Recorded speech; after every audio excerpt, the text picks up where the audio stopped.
The morning arrived with the kind of quiet that seemed to have been practiced for days. Boston, in January of 1966, wore its winter like a well-kept coat, buttoned, patient, and familiar. The streets were not empty, but they moved more slowly, as if even footsteps understood it was a holiday. Snow had fallen earlier in the week and now lingered in soft ridges along the edges of sidewalks, pressed down by passing shoes and the careful work of shovels. The air held a clean, pale chill. It did not bite. It simply reminded anyone who stepped outside that warmth was something you sought on purpose.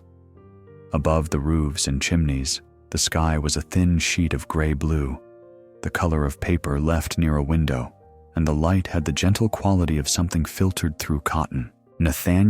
Nate Alden walked with his collar turned up and his hands tucked into the pockets of his wool coat.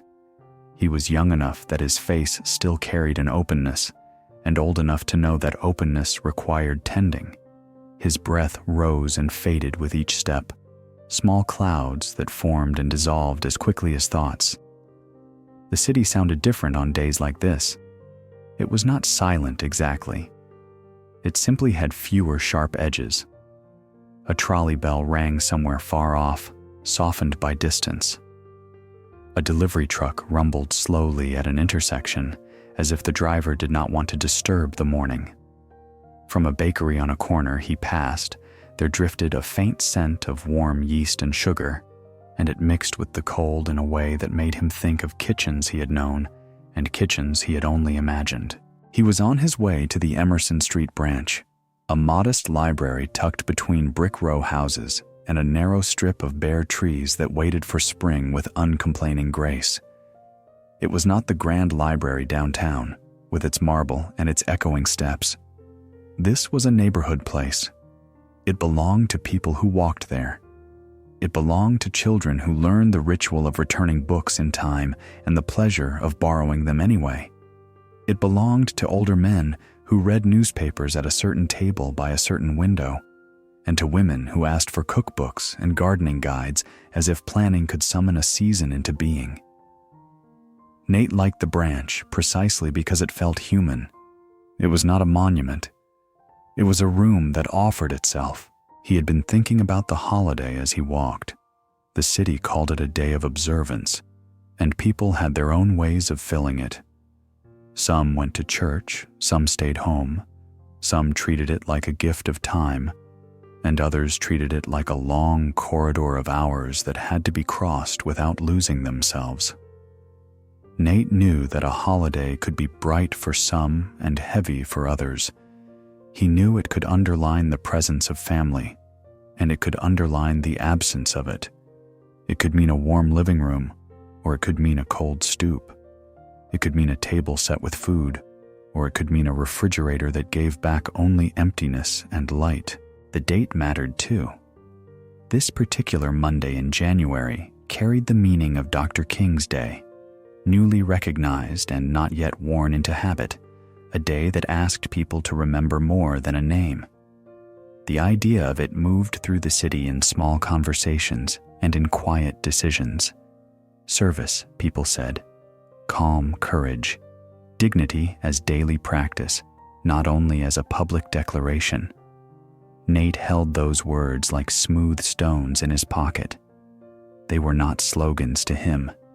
They were instructions for how to be. He reached the library's front steps and paused, as he always did, to look at the building as if greeting it. The red brick facade was plain and sturdy, with a small set of windows that watched the street without judgment. A narrow plaque near the door announced the branch's name in letters that had been there long enough to dull at the edges. The brass handle on the door was cold under his glove when he took hold of it. He could have turned away, he thought, and no one would have stopped him. Many people assumed public buildings were closed on holidays. It would have been easy to let the day pass quietly at home with a book and a cup of tea. Yet he had come, and he had come early, because he had been thinking about children who might not have anywhere warm to go. He had been thinking about teens who were too old for playgrounds and too young for the kind of places adults escaped to.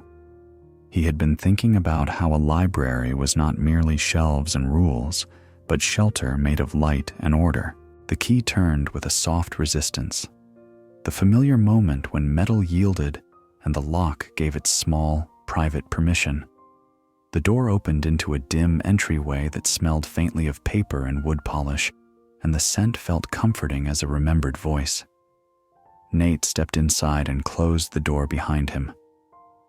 The sound of it was gentle, not a slam but a quiet seal, as if the building were holding its breath. He stood for a moment in the stillness, listening.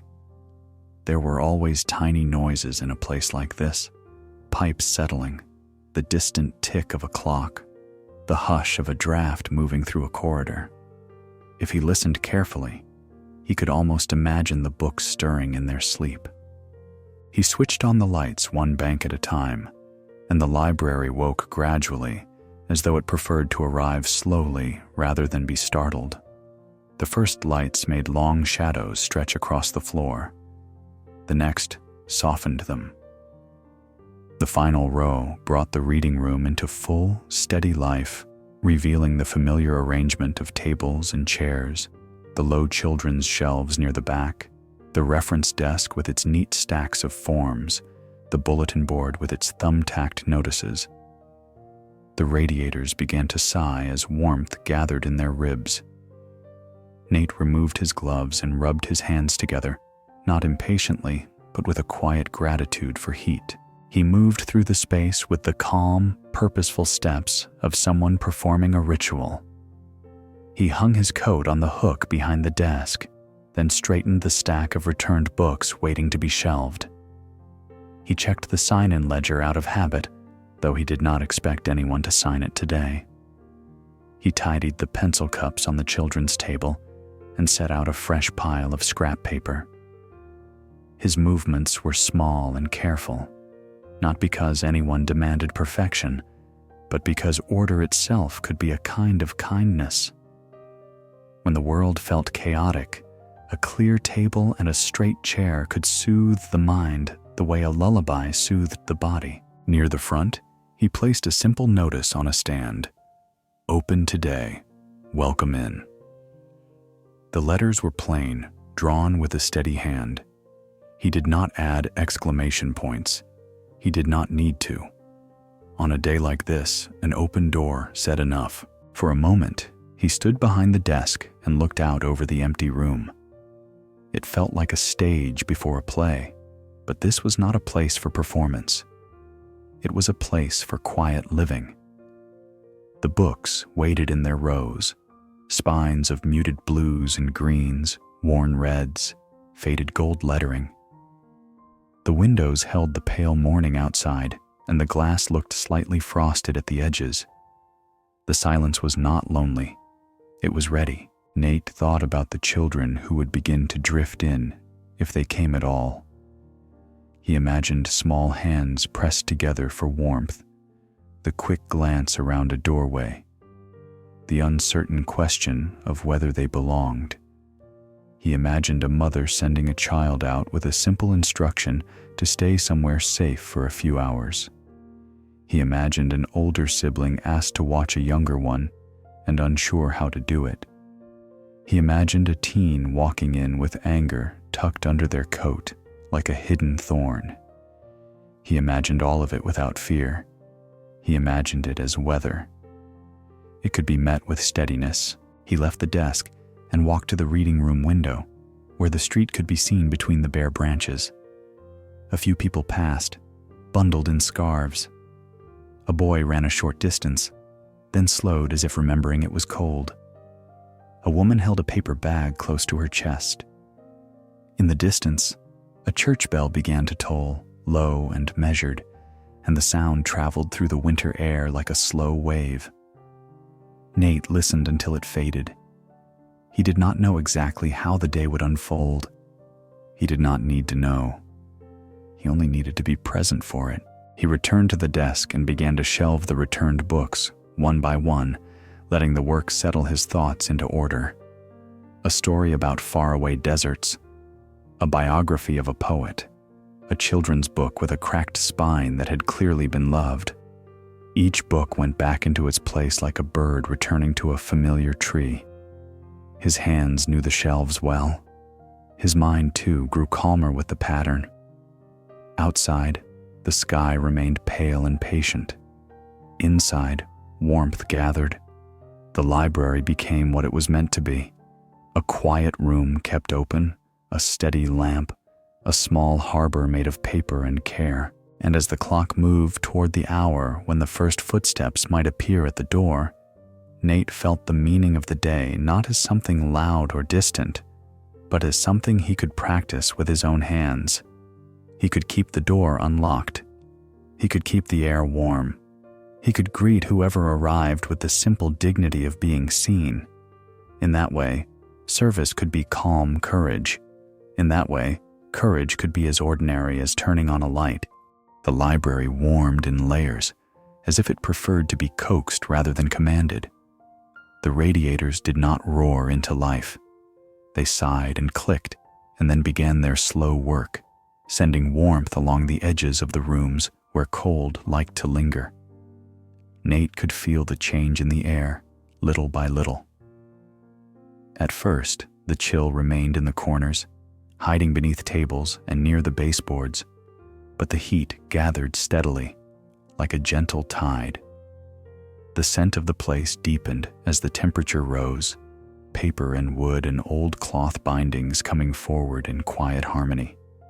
He moved through the rooms as he had in the early hour, yet now his motions had a different purpose, not simply waking the building, but preparing it, like someone making up a guest room before visitors arrived.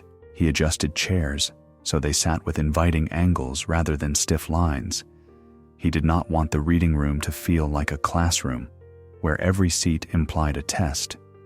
He wanted it to feel like a parlor without the pretense, a place where bodies could settle and shoulders could lower.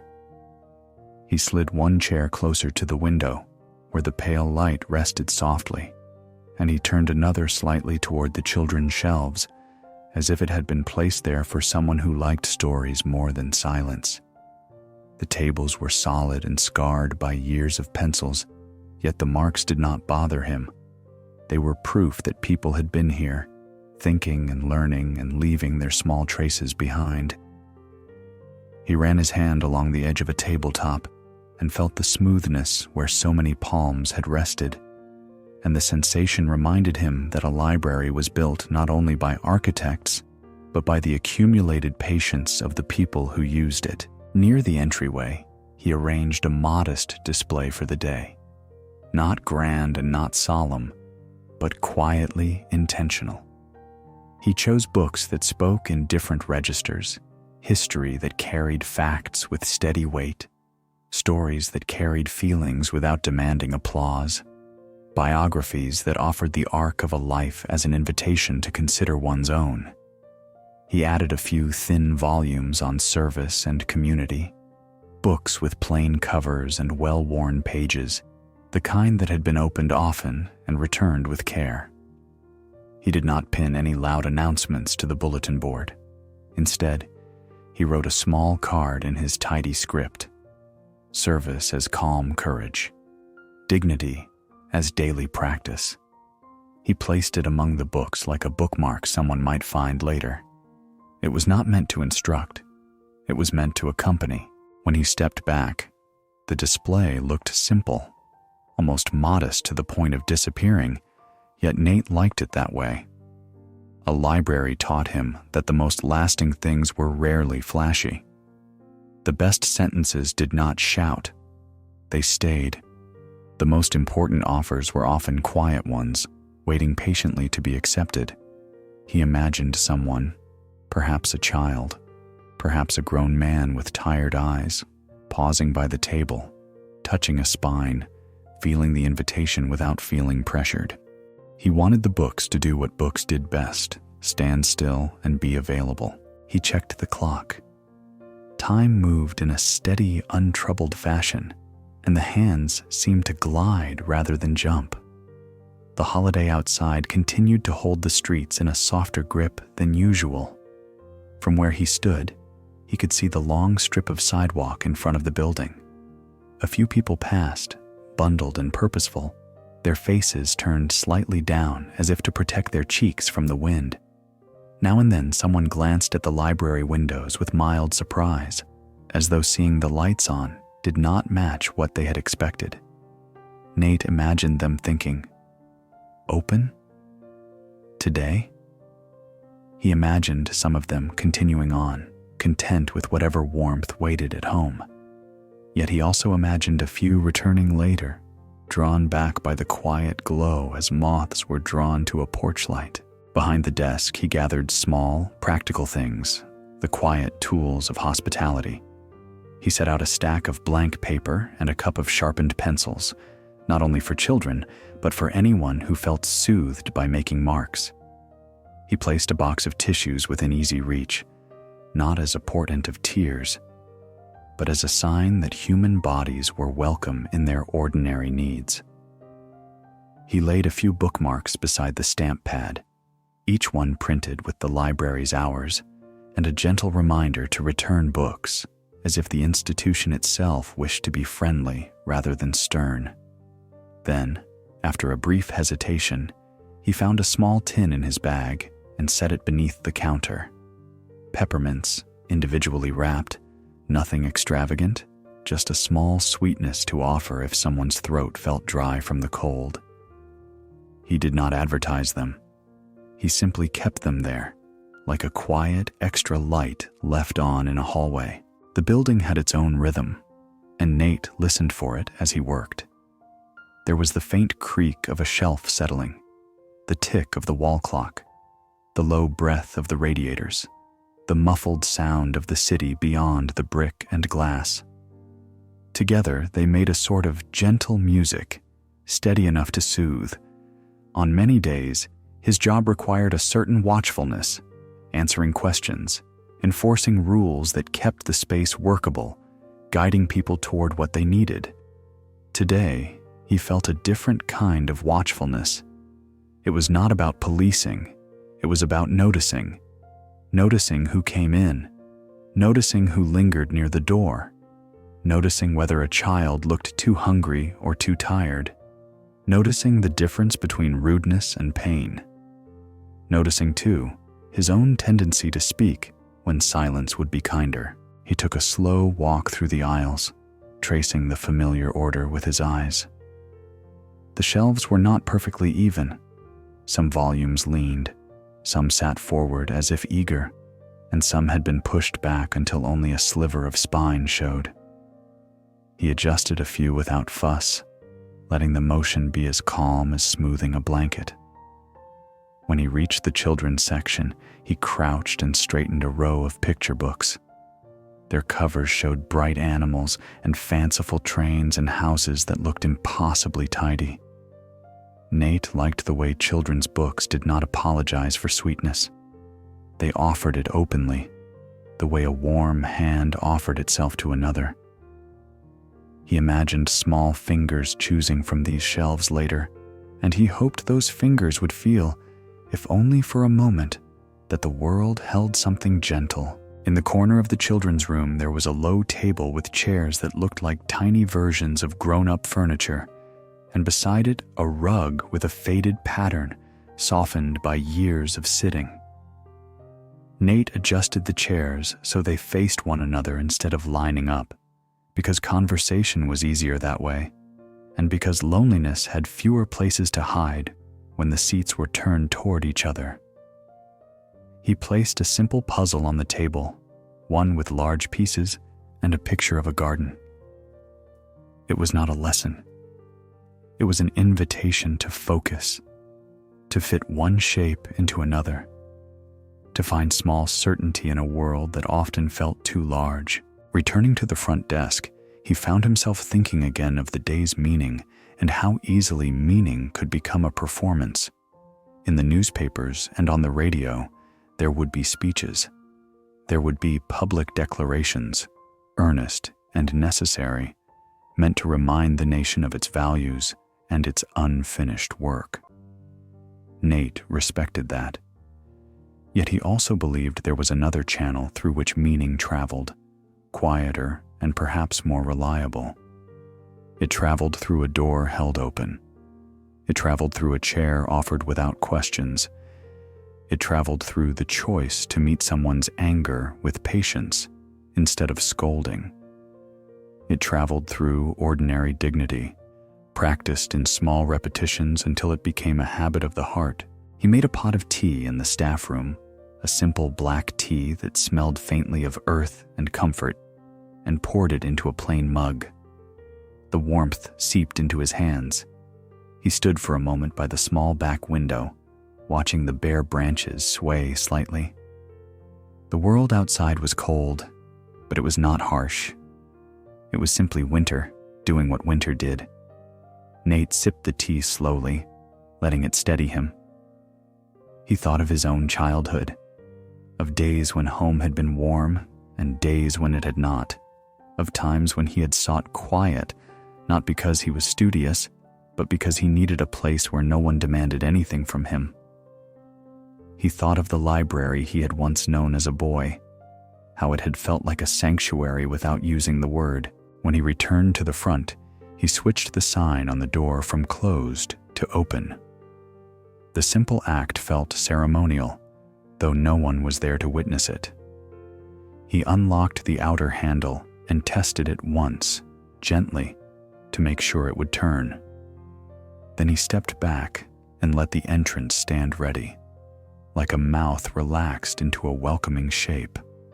A draft slid in around the frame, carrying the scent of snow and distant chimney smoke. Nate did not rush to block it. A little cold was tolerable if it meant the door could swing freely. Minutes passed, slow and unhurried.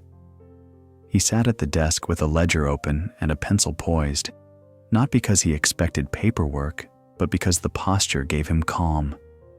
He watched the light change on the floor, a gradual shift from morning gray to something a shade brighter, then back again as a cloud crossed the sun. His mind remained attentive without being tense. In the quiet, he could almost imagine the library as a living thing, holding its warmth in its ribs, holding its light in its eyes, waiting with patient confidence for whoever might need it. The first small sound of approaching footsteps did not arrive like a trumpet. It arrived like a hush slightly altered, like the air itself making room. Nate looked up. Through the glass he saw movement on the sidewalk, a figure drawing closer, then another. The door remained steady and ready, and the lights inside held their soft glow. In that moment, the library felt exactly like what he had hoped it would be today. Not a place that demanded gratitude, but a place that offered shelter as naturally as a lamp offered light. The first visitors arrived as if the cold had carried them on a slow, careful current, setting them down at the library door one by one. Nate watched through the glass as a small boy approached with his shoulders hunched and his hands buried deep in his pockets, his hat pulled low enough to shade his eyes. Behind him came a girl with a scarf wrapped twice around her neck, the ends tucked in with the seriousness of someone who had learned that loose fabric invited drafts. They paused at the entrance, and even before the door opened, Nate could see the quiet question in their posture. Are we allowed? It was not the sort of question spoken aloud. It lived in the way their feet hesitated on the mat, in the way they glanced at the lit room as though it might vanish if they looked too directly. Nate rose from his chair, not quickly, not with the briskness of authority, but with the unhurried motion of welcome. When he opened the door, a ribbon of cold air slipped in, carrying the bright scent of winter and the faintest trace of chimney smoke.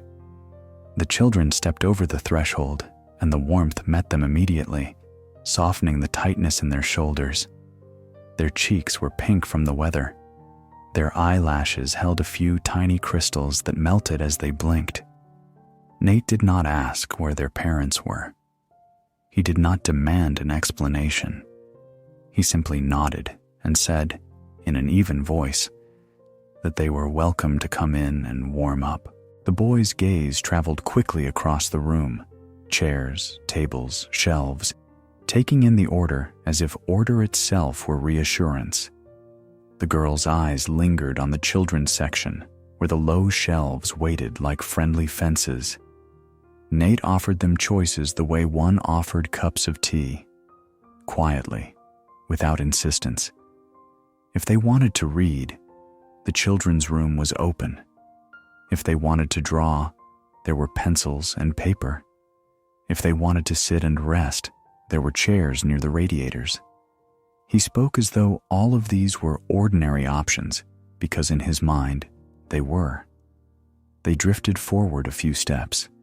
Then the girl moved toward the picture books with a kind of relieved gravity, and the boy followed as if drawn by her certainty. Soon, more children arrived, in pairs and trios, their boots leaving faint wet marks that darkened the entryway mat. A set of siblings came in together, the older one's hand firmly clasping the younger's wrist, as if the street had taught them to keep close. A boy with a patched coat stepped inside and stopped, blinking in the brightness, and for a moment Nate wondered if the warmth felt unreal to him, like stepping into a different kind of world. Some children spoke in hushed voices, others did not speak at all. Their silence was not rude.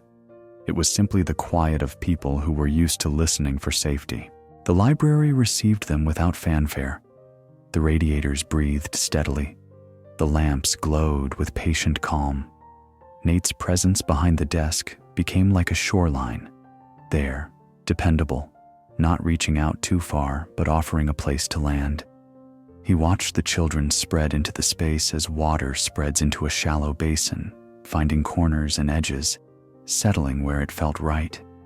A few went straight to the children's shelves and began to pull out books, their fingers moving with surprising confidence once they were among the familiar spines. Others chose the table with the puzzle and sat down to fit pieces together, their heads bent over the picture of a garden that seemed to promise spring. One child lingered near the window, staring out at the street as if waiting for something, or perhaps making sure the world outside had not changed too drastically while she stepped into warmth. Nate moved through the room now and then, not hovering, simply tending. He picked up a mitten that had fallen and set it on a chair where its owner would see it. He pushed in a chair that had been left crooked. He carried a small stack of books back to the shelves, letting the motion be gentle and unhurried. When a little boy approached the desk with a question about whether he could borrow a book even though it was a holiday, Nate smiled in a small way and said, "Yes, of course." And the boy's face softened as if he had been bracing for refusal. Nate stamped the due date with care. The thump of the stamp was a comforting sound, like a door being secured against weather. As the hour passed, the library began to feel like a quiet gathering, a festival made not of music and banners, but of shared warmth. Outside, the city continued its holiday hush. Inside, there was the gentle rustle of pages, the soft scrape of chairs moving, the occasional whisper between children who leaned close to show one another a picture. It was not chaotic. It was alive. Nate found himself thinking that children arrived in a space the way snowflakes arrived in the air, each one distinct, each one carrying its own small design, each one shaped by currents no one else could see. Some of these children wore their hardship plainly, in thin sleeves and tired eyes. Others looked outwardly comfortable, but moved with the guardedness of those who had learned not to take kindness for granted. All of them, in one way or another, seemed hungry for a place that did not demand performance. He noticed, too, how quickly the room began to teach its own rules. A child who spoke too loudly in the entryway was hushed not by Nate, but by another child who held a finger to their lips with gentle seriousness. A boy, who tried to run between tables slowed when his shoes skidded on the polished floor, and he chose instead to walk carefully, as if the library itself had placed a hand on his shoulder. Even the youngest seemed to sense that this was a place where quiet was not a punishment, but a kind of shared agreement. Quiet here did not mean be small. It meant be safe. Nate's gaze returned often to the door, not out of suspicion, but out of readiness. He had come today because he believed an open library could be a shelter. He had also come because he knew that shelter was not only for children with storybooks. It was for anyone who needed warmth and steadiness, anyone who carried the day's loneliness like a heavy coat. He watched adults pass by outside, their faces turned in the direction of errands or visits. A few paused, peered in, and then continued walking, as if they were not sure whether they were allowed to want what they saw. Nate did not chase them with invitations. He let the open sign and the warm light do their quiet work. In the children's room, the girl with the scarf had chosen a picture book about a train traveling through winter landscapes. She traced the illustrations with her finger, slowly, as if touching the images made them more real. The boy beside her held a different book, one with large letters, and he mouthed a few words without sound, practicing privately.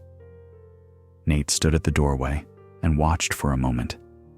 He did not feel like an overseer. He felt like a gardener, witnessing small growth. The room was a small field of calm, and each child, in their own way, was beginning to unfurl. A little later, a child approached the desk with a younger sibling tugging at their sleeve. The older child, perhaps 8 or 9, spoke with a careful politeness that sounded rehearsed. Could they sit for a while? Could they stay until it got darker? Nate answered with a simple yes, and he added that they could stay as long as the library was open. He did not ask why they needed to. He did not ask what their home was like. He knew that questions could feel like gates. Today, he wanted fewer gates and more open paths. The older child nodded once, as if storing the permission carefully, then led the younger one to a chair near the radiator, where both of them leaned back and let the heat loosen their tightness. Nate returned to his seat behind the desk, but he did not retreat from the room. He remained present, his attention lightly spread. He kept his hands folded for a while, simply watching the quiet choreography of the morning. The library seemed to gather around the children like a warm shawl. Outside, the sky shifted from gray-blue to a slightly brighter tone, and then softened again. Inside, the lamps continued their steady glow. For a brief moment, Nate allowed himself to imagine what this day might mean to the children later, when they were grown. He imagined them remembering not speeches or official ceremonies, but the sensation of warmth hitting their cheeks when they stepped inside. He imagined them remembering the smell of books, the sound of radiators, the way the library did not ask them to justify their presence. He imagined them carrying that memory like a small, steady light, proof that calm places existed in the world. The door opened again, letting in another thread of cold air, and Nate looked up, ready to greet whoever had arrived.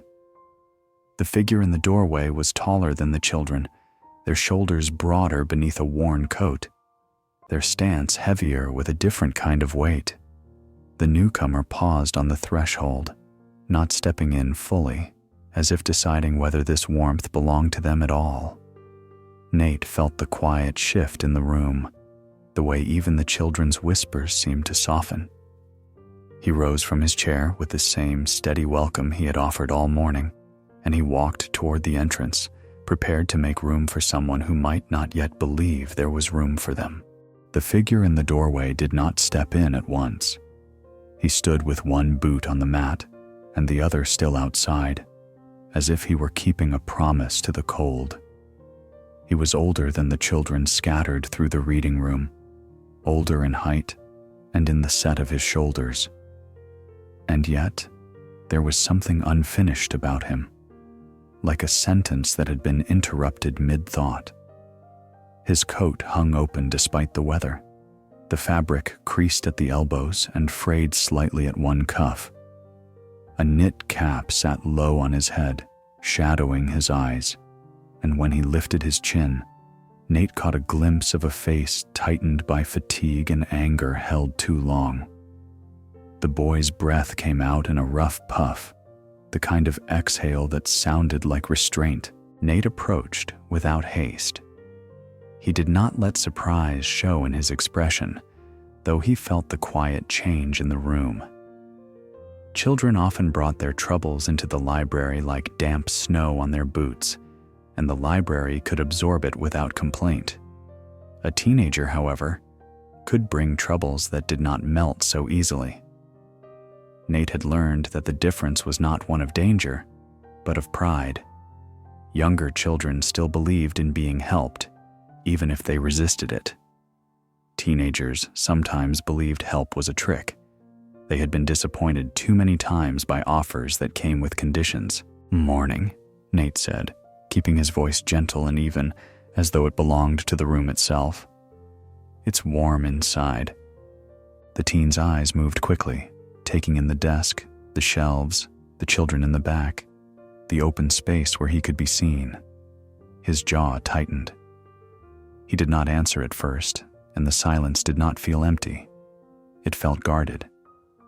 Nate recognized it immediately, the silence of someone who had learned that speaking too soon could be used against him. The boy's hand remained on the door frame, fingers curled around the edge, as if ready to pull himself back out. Nate did not ask his name. He did not ask what he needed. He did not ask whether he had a library card. Those questions could come later, if they needed to come at all. Instead, Nate stepped slightly to the side, making a clear path without blocking the exit. He made his body an invitation rather than a barrier.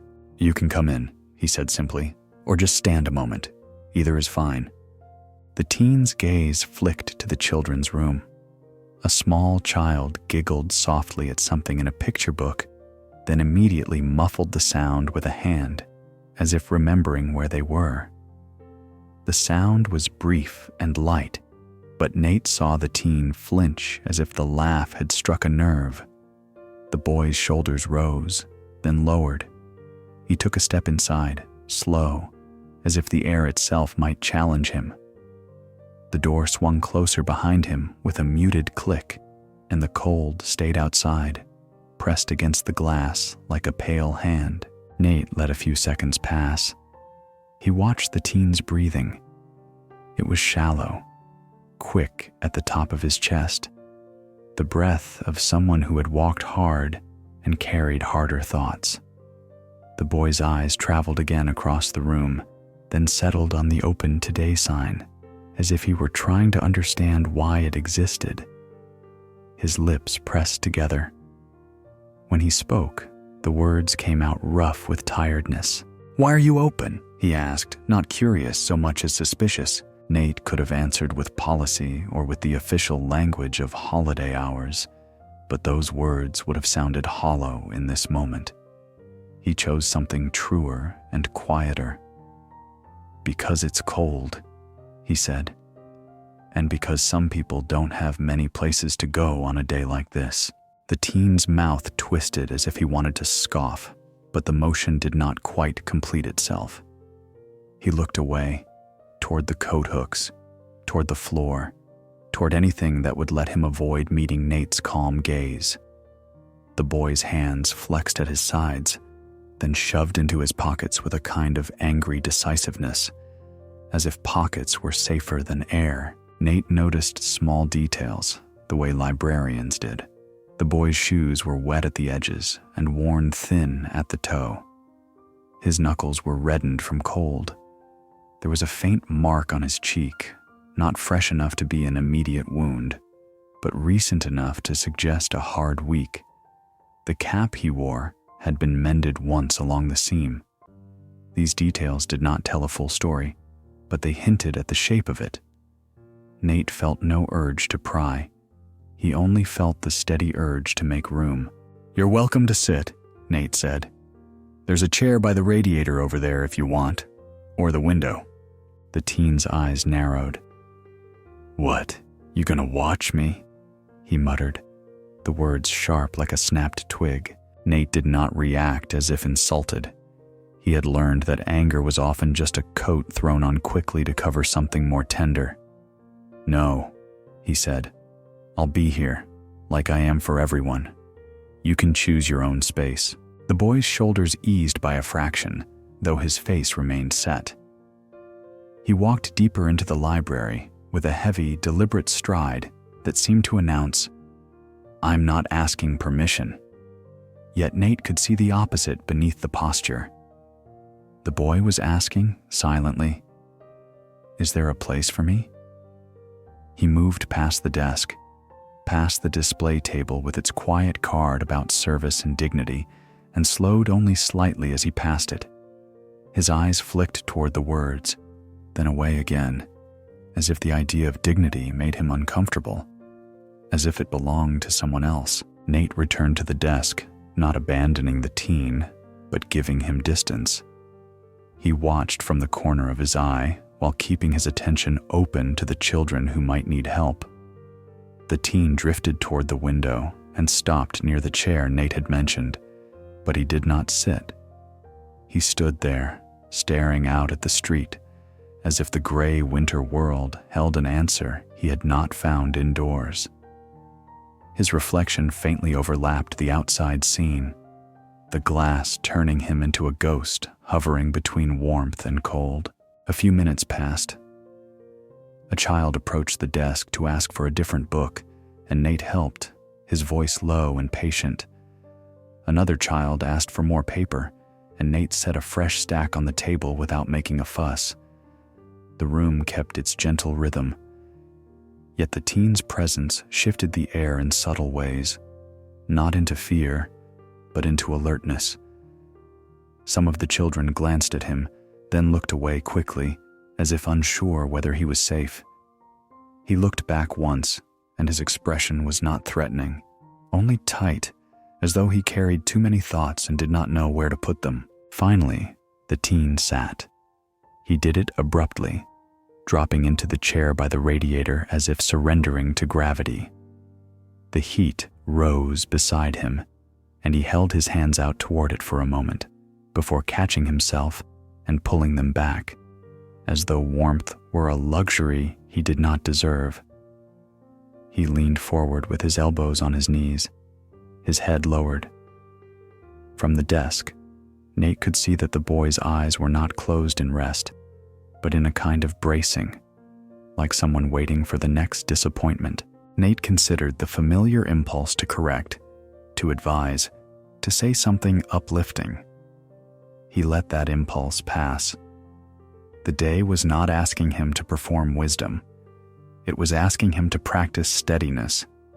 Dignity, he reminded himself, could be offered by refusing to treat someone as a problem to be fixed. Dignity could be offered by allowing someone to be tired without being punished for it. Nate rose and moved quietly toward the shelves, choosing his steps so the floor would not creak too loudly. He stopped at the display table first and ran his fingers along the spines, as though deciding for himself. He selected a book that was neither too childish nor too academic, a slender volume of essays that spoke in calm tones about courage and community. It was not a book that demanded agreement. It was a book that offered perspective. He also picked up a novel with a steady, tender story, something that could hold a reader without overwhelming them. Then he carried both books back toward the teen, walking as one might approach a skittish animal, not to corner, but to offer. He did not stand directly over the boy. He stopped a few feet away and lowered the books onto the small table beside the chair with deliberate gentleness. The sound of paper against wood was soft, like a whisper settling. "If you want," Nate said, keeping his voice low. "These are good to sit with.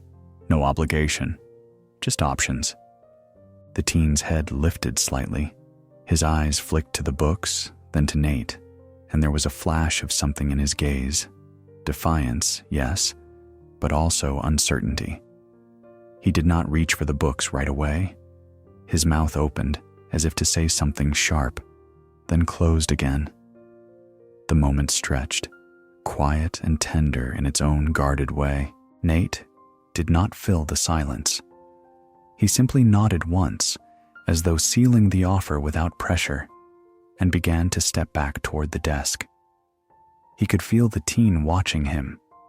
He could feel, too, the almost imperceptible shift that happens when someone realizes they will not be chased, lectured, or demanded from. The library's warmth pressed gently against the boy's coat. The radiators kept breathing. The lamps kept glowing.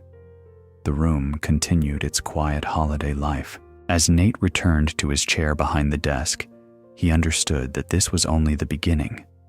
The teen's anger would not evaporate in a single warm hour. Yet perhaps, with time and steady quiet, it might loosen enough to reveal what lay beneath. Nate rested his hands on the desk, calm and ready, and let the library do what it did best: hold space, hold warmth, hold silence that did not judge. The library settled again after the first ripple of the teen's arrival, as water settles after a stone has been dropped into it. The children returned to their books and puzzles with the quick resilience of the young, and the quiet returned to its steady shape. Yet Nate remained aware of the boy by the radiator, not with suspicion, but with the careful attention one gave to a candle flame in a drafty room. The teen sat hunched forward, his elbows braced on his knees, as if he were holding himself together by force. The warmth rising from the metal ribs of the radiator brushed his coat and hands, and every so often Nate saw him unconsciously angle his fingers toward it, then pull them back again, as though he could not decide whether comfort was allowed. On the small table beside the chair, the two books lay where Nate had placed them. They looked modest there, almost shy. A novel with a steady spine, and the thin volume of essays, their covers plain enough to be overlooked by anyone who did not need them. Nate did not glance too often in that direction. He knew that being watched could feel like pressure, and pressure could harden a guarded heart. Instead, he continued his gentle work at the desk, answering the occasional child's question, helping a boy find a book about airplanes, and returning a few volumes to the shelves. He moved at a pace that suggested there was time, because there was. In the library, time was not something you were chased by. Time was something you were allowed to have. After a while, a small shift occurred in the corner of his vision. The teen's shoulders moved, and Nate saw the boy reach toward the table. The motion was not smooth or casual. It was stiff, like someone reaching for something hot. The boy's fingers closed around the edge of the novel, and he pulled it closer, then let it rest on his knee without opening it. He stared at the cover for a moment, his expression unreadable, and then he set it down again, as if the act of touching it had been enough for now. The essay book remained untouched. Nate waited. He did not interpret the gesture too quickly. He did not rush to capitalize on it. He understood that trust was built the way libraries were built, one careful placement at a time. The teen shifted again, and this time he spoke, his voice low but edged. "You always do this?" he asked, the words thrown in Nate's direction like a small stone. "Hand out books like they're medicine?" Nate looked up slowly, meeting the boy's gaze without challenging it. He could see the fatigue more clearly now, the way it sat behind the anger like a shadow behind a curtain. "Sometimes," Nate said, "books can help. Not because they fix things, Because they give you somewhere to rest your mind. The teen snorted softly, but the sound lacked conviction. My mind doesn't rest, he muttered, and then, as if regretting the admission, he looked away toward the window. Nate's voice remained even. That sounds exhausting. The boy's jaw tightened again. He seemed to brace for a lecture, for a correction, for the familiar adult move of turning a confession into a lesson. When none of that came, he blinked as though his eyes had met unexpected light. He did not relax, yet his shoulders lowered a fraction, and Nate took that small change as something to honor. Nate rose from behind the desk and walked toward the teen, not directly, but in a gentle arc that made his approach less confrontational. He stopped at the end of the aisle near the window, close enough to be heard, but not so close that the boy would feel crowded. Outside, the street looked washed in winter light. A few pedestrians moved by, small and bundled, their lives passing in quiet currents.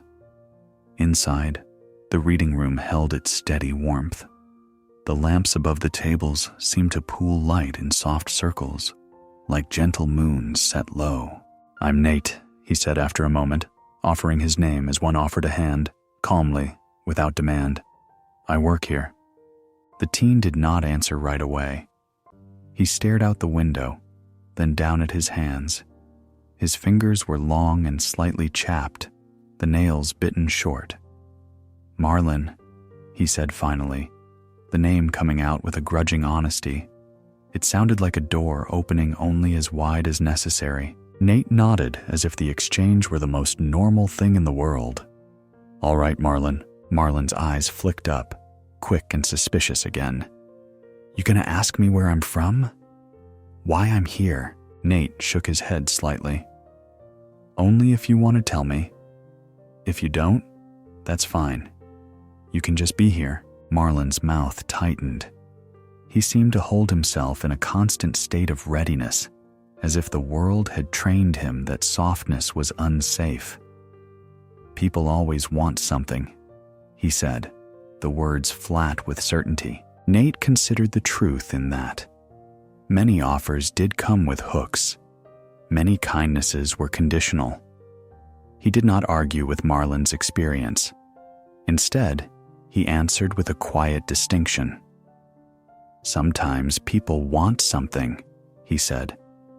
"Sometimes they want you to be all right." Marlin's gaze sharpened. "Why would you care?" Nate did not respond with sentimentality. He did not say because I'm a good person or because it's the right thing. Those answers would have sounded like speeches, and Marlin had already had enough speeches in his life. Nate let the room's calm support him, and he spoke simply. "Because this is a public place," he said. "Because you're a person, and because today..." He paused, not to dramatize, but to choose his words carefully. "Today is meant to be about dignity. That doesn't have to be loud. It can be quiet. It can be practiced." Marlin looked away again, as though the word dignity made him uncomfortable. He swallowed, his throat moving visibly, and then he said, in a voice that tried to sound careless, "It's just a holiday." "It is," Nate agreed. "And sometimes holidays are the hardest days.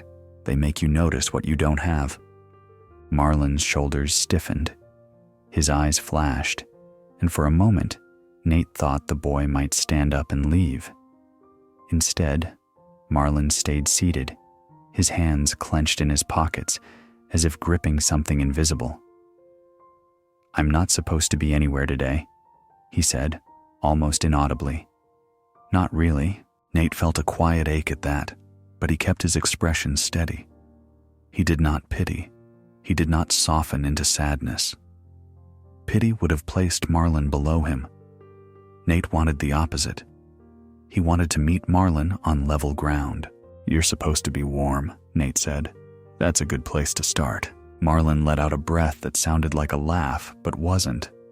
"Warm," he repeated, as if the word were strange. Nate nodded toward the chair by the radiator. "That chair's doing its best," he said, and the hint of humor was small and gentle, not mocking. It offered the boy a way to loosen without losing face. Marlin's eyes flicked to the radiator, and then, almost against his will, he extended his hands toward it again. This time he did not snatch them back right away. He held them there for a few seconds, letting the heat soak into his knuckles. His expression remained guarded, but his breathing slowed. The library seemed to approve, offering its warmth without comment. Nate glanced at the table beside him. "The essay book," he said, "isn't a sermon. It's just thoughts, short pieces. You can read one and stop." Marlin's gaze slid to the thin volume. "What's it about?" "Different kinds of courage," Nate said. "Not the shouting kind, the steady kind." Marlin's mouth tightened again, but the suspicion had shifted into something more thoughtful. "Courage," he said, the word tasting bitter. "People talk about courage, like it's easy." Nate sat down in the chair across from Marlin, not directly facing him like an interrogation, but at a slight angle, as if they were both looking out the window together. The chair was plain and sturdy, and it placed Nate low enough that he did not tower. He made himself part of the room's calm geometry. "It's not easy," Nate said. "Sometimes it's just enduring. Sometimes it's showing up.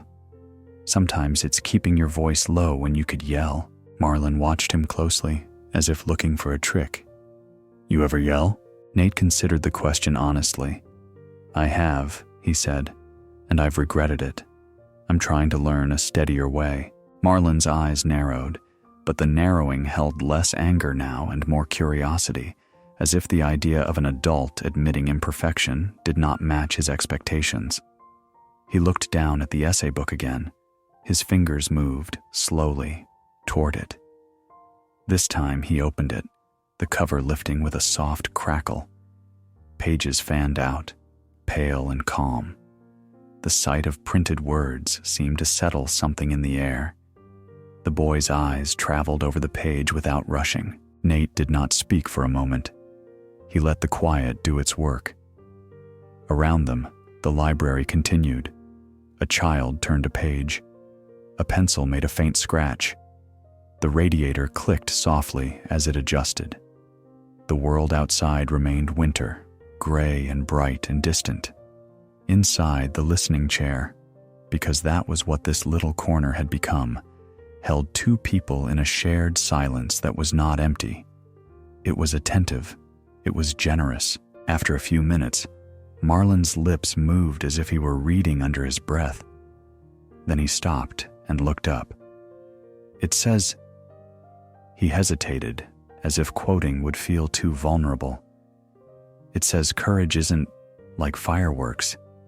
It's more like not quitting." Nate nodded, careful not to overreact.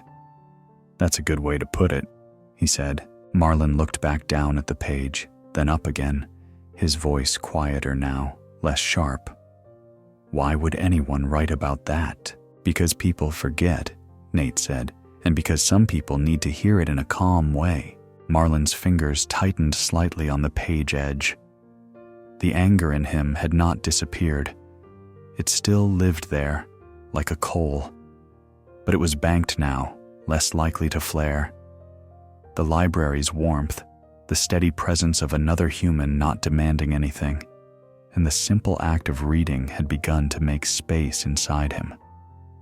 Nate felt that space opening, subtle but real, like a window cracked open in a stuffy room. Outside, a gust of wind lifted a little swirl of snow along the curb, and the pale flakes spun briefly before settling again.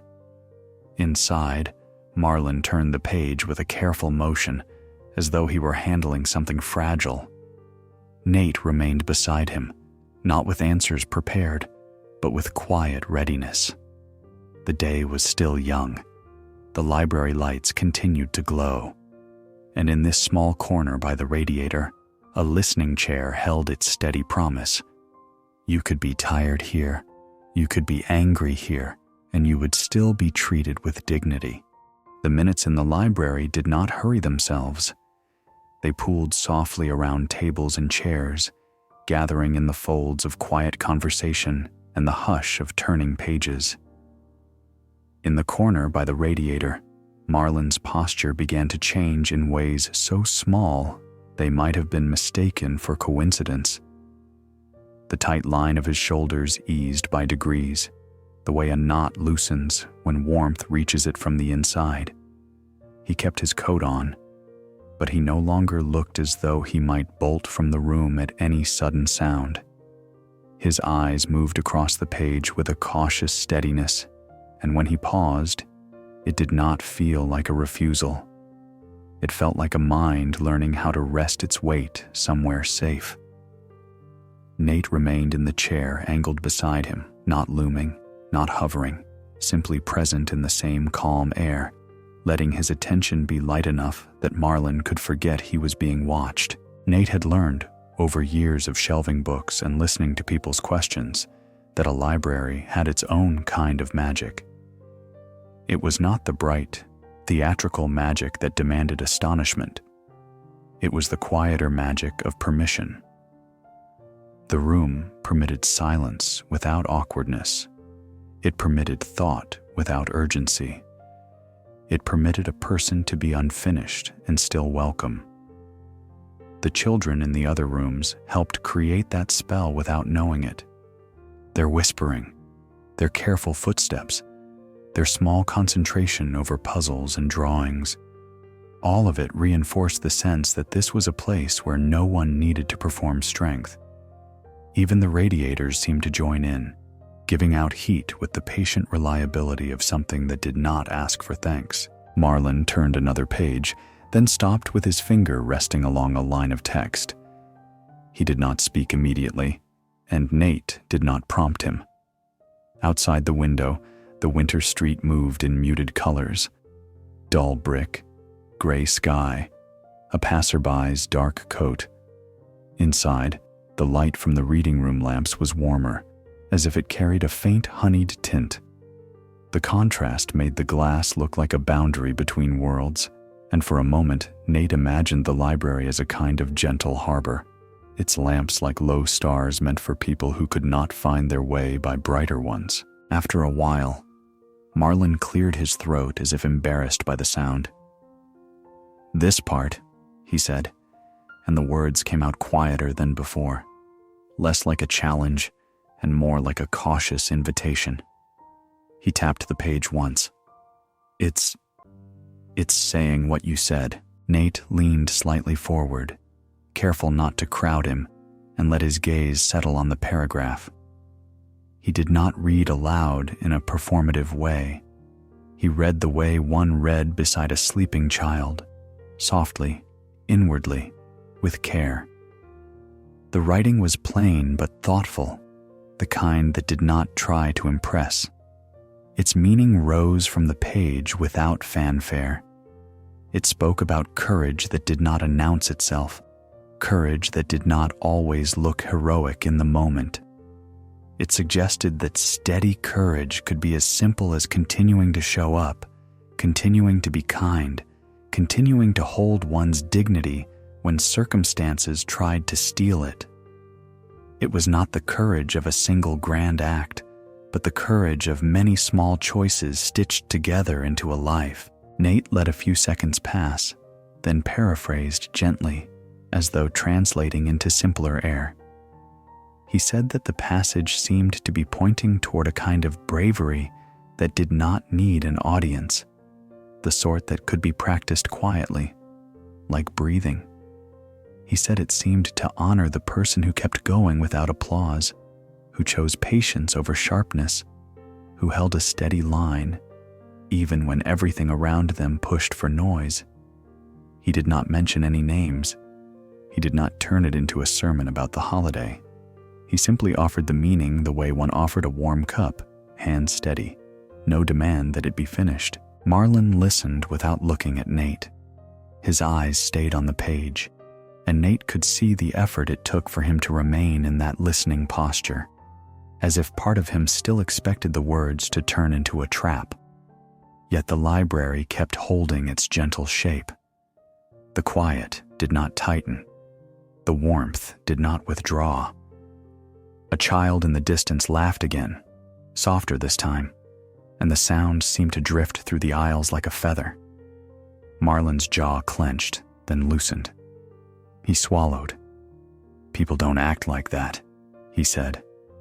And there was fatigue in the statement, the weary certainty of someone who had watched the world and decided it was mostly rough. "Not where I'm from." Nate did not contradict him. He did not insist that the world was better than Marlin believed. He had learned that optimism, forced too quickly, could feel like cruelty. Instead, he kept his voice low and practical. He said that people did act like that sometimes, though it might be rare and it might be hard to notice when life was loud.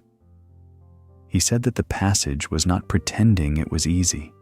It was simply naming something that existed, like naming a quiet path through a forest. He added, carefully, that calm courage could show up in ordinary places, and that sometimes a person did not see it until they were inside it. Marlin's fingers tightened on the edge of the page. He looked up briefly, and Nate saw the tiredness more clearly now. It was not only the tiredness of a cold morning. It was the tiredness of carrying anger all the time, of keeping defenses raised, of never being quite sure whether the next hour would demand a fight. Nate kept his gaze steady and soft, not asking for confession, simply allowing Marlin to be seen without being examined. Marlin looked back down, and when he spoke again, his voice had changed. It was still guarded, but less sharp. He said, in his own halting way, that he understood what the passage was trying to say, that courage could be like a long, quiet line you held inside yourself, not a loud thing you showed off. He said that dignity could be something you practiced even when no one rewarded you for it, even when the world gave you reasons to drop it. Nate nodded, letting the understanding belong to Marlin rather than claiming it as his own teaching. He suggested they try a small experiment, not a test, just a way to feel the idea. He asked Marlin to look around the room and notice the kinds of courage that were already here. Marlin's eyes lifted, drifting across the library with a slow, reluctant sweep. He saw a small boy puzzling patiently over two pieces that would not fit, refusing to throw them aside. He saw an older child leaning close to a younger one, whispering the words of a picture book with careful attention, not rushing. He saw a girl at the drawing table erasing and redrawing a line until it pleased her, her persistence quiet as snowfall. He saw Nate himself sitting there without pressing, without interrogating, simply staying. The room offered these small scenes the way a winter day offered pale light. Understated, steady, real. Marlin's breathing began to slow. It was subtle, but Nate could see it in the way Marlin's chest rose more evenly, in the way his shoulders stopped twitching as if bracing for impact. He turned another page, and this time the motion was less defensive, more deliberate, as if he had decided the book would not harm him. The words on the page continued to speak of steadiness, of service that did not require praise, of courage that did not need to be loud to be true. Marlin did not read quickly. He read like someone walking carefully across ice, testing each step. Yet with every paragraph, he seemed to find firmer footing. Outside, a thin brightness slipped through a break in the clouds, and for a few minutes the snowbanks along the curb shimmered faintly, as if dusted with crushed glass. The light did not last. It softened again, returning to its muted winter tone. But inside the library, the lamps held their steady glow without change. Nate felt, in that steadiness, the deeper meaning of the day.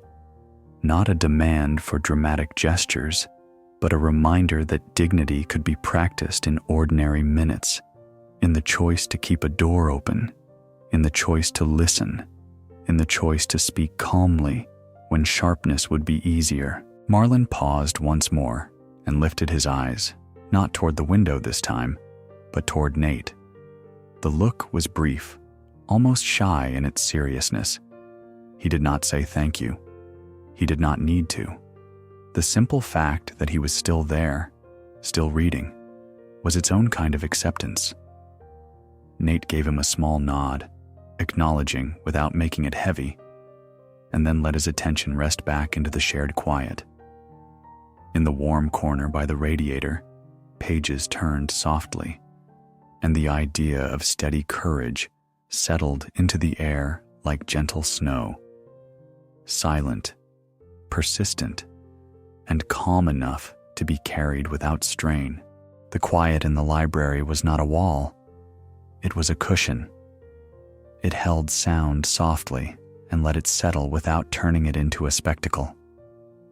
Marlon stayed with the book for a while longer, turning pages at an unhurried pace, and Nate stayed beside him without trying to steer the moment.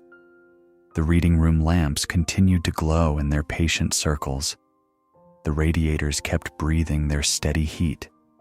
Beyond the window, the city moved through its winter holiday, as if in slow motion, coats and scarves drifting past in muted colors. Inside, the air felt warmer than mere temperature. It felt arranged, cared for, and that kind of care could loosen a person's grip on their own defenses without them noticing at first. Marlon's eyes paused on a paragraph, then drifted off the page as though his mind had stepped away from the words to walk somewhere else. He shut the book halfway, not closing it with finality, and rested it on his knee.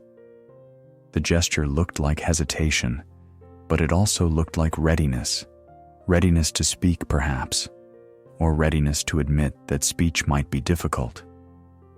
Nate did not jump into the opening.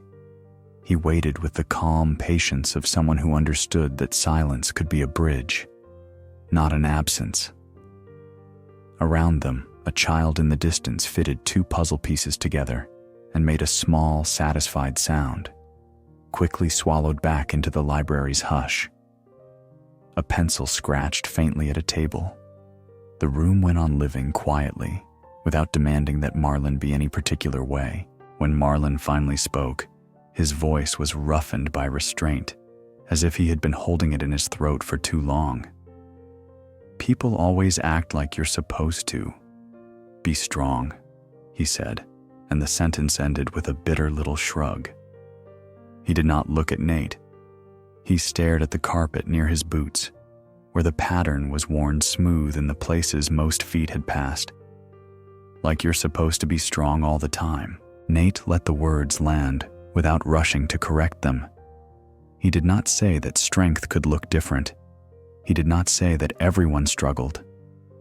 Those truths, offered too quickly, could sound like a dismissal.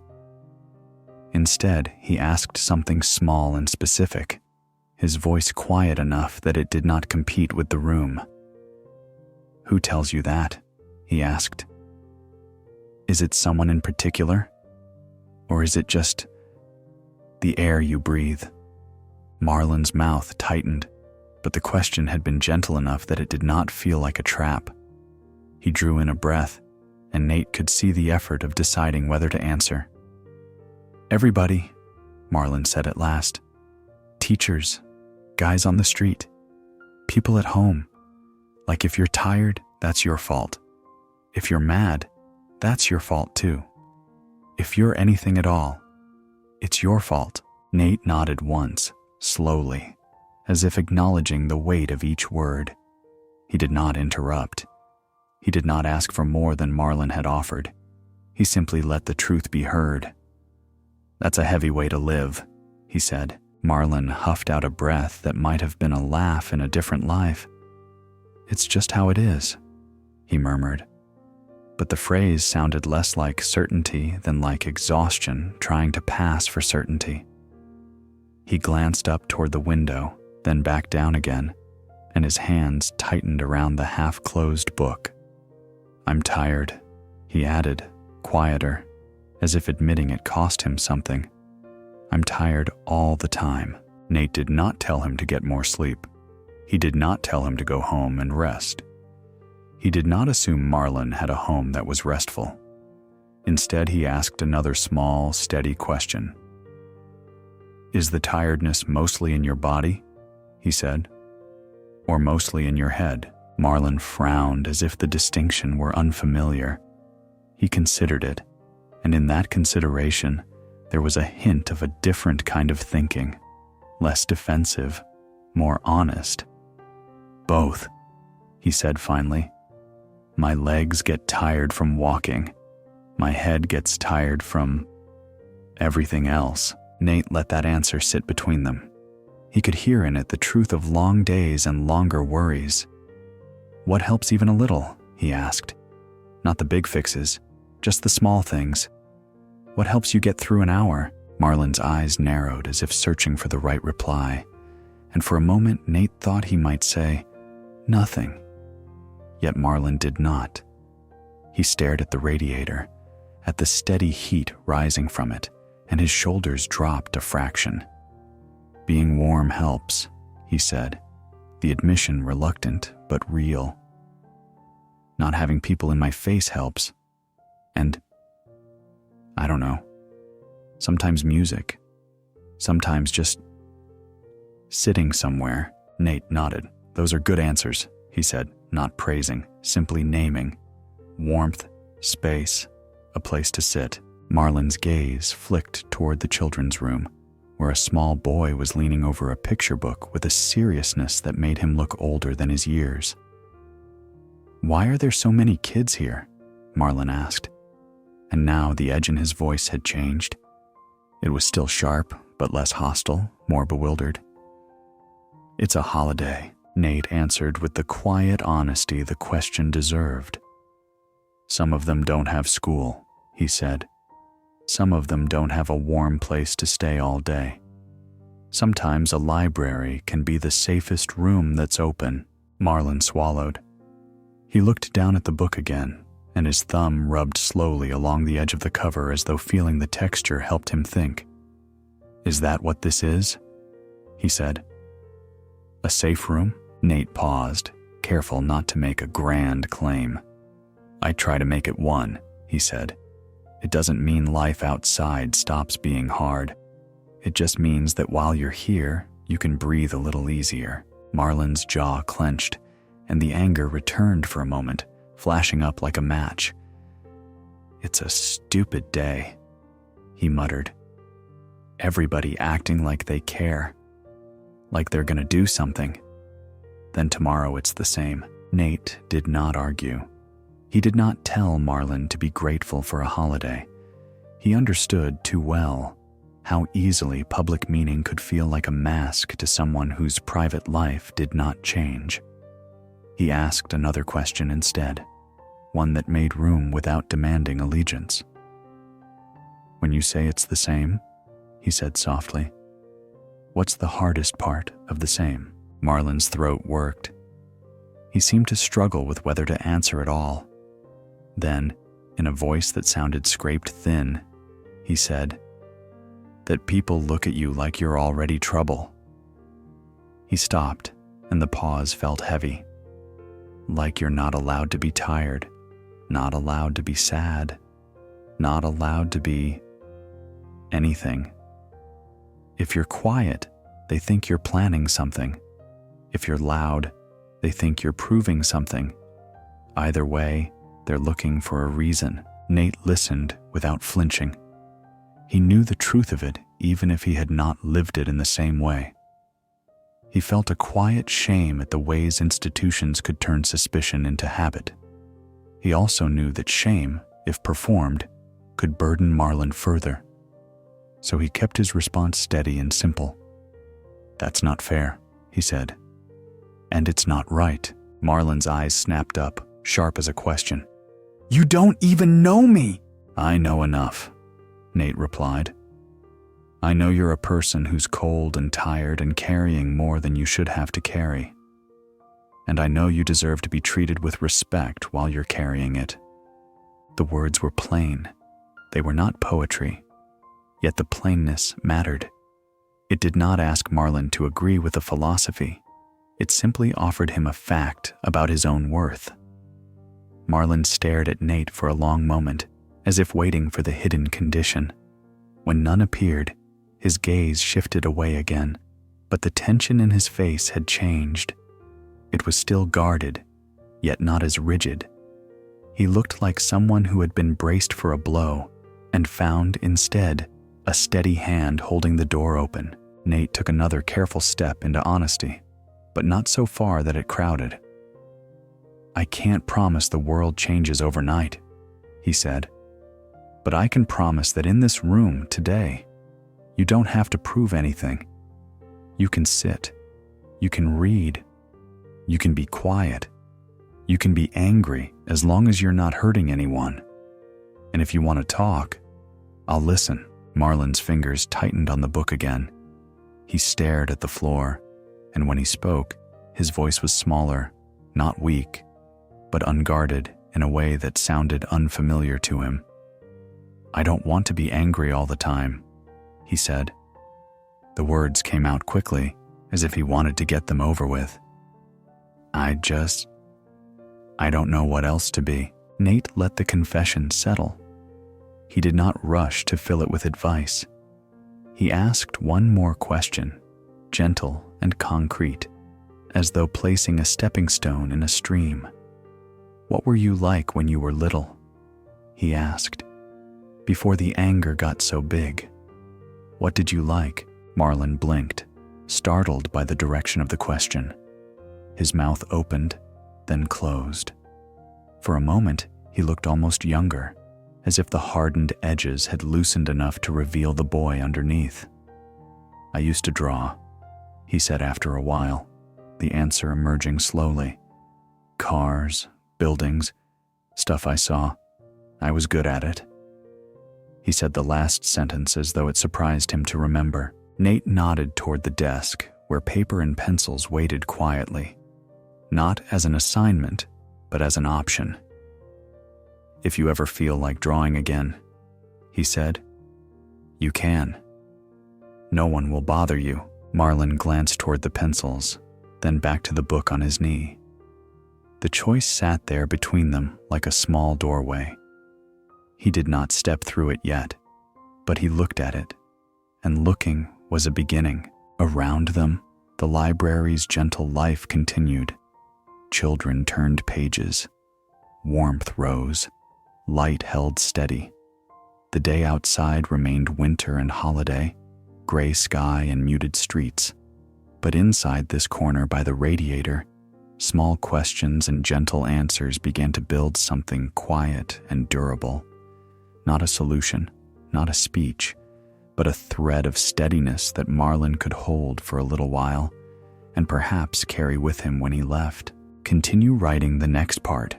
Remember to strictly follow the plot and table of contents. Each part should be about 1,000 words. Write this story in calm, soothing style, ensuring it reads like the work of a skilled writer in a traditional novel format. Maintain a smooth and flowing narrative, avoiding excessive paragraph breaks.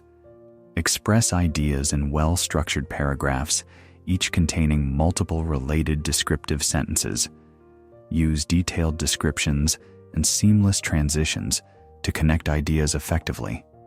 Maintain a steady narrative pace, avoiding overly short or disjointed sections. Ensure cohesion between paragraphs, creating a continuous and immersive reading experience akin to a traditional literary novel.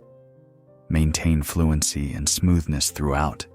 The afternoon drifted in with the soft inevitability of winter, as if the day were turning a page no one needed to hurry.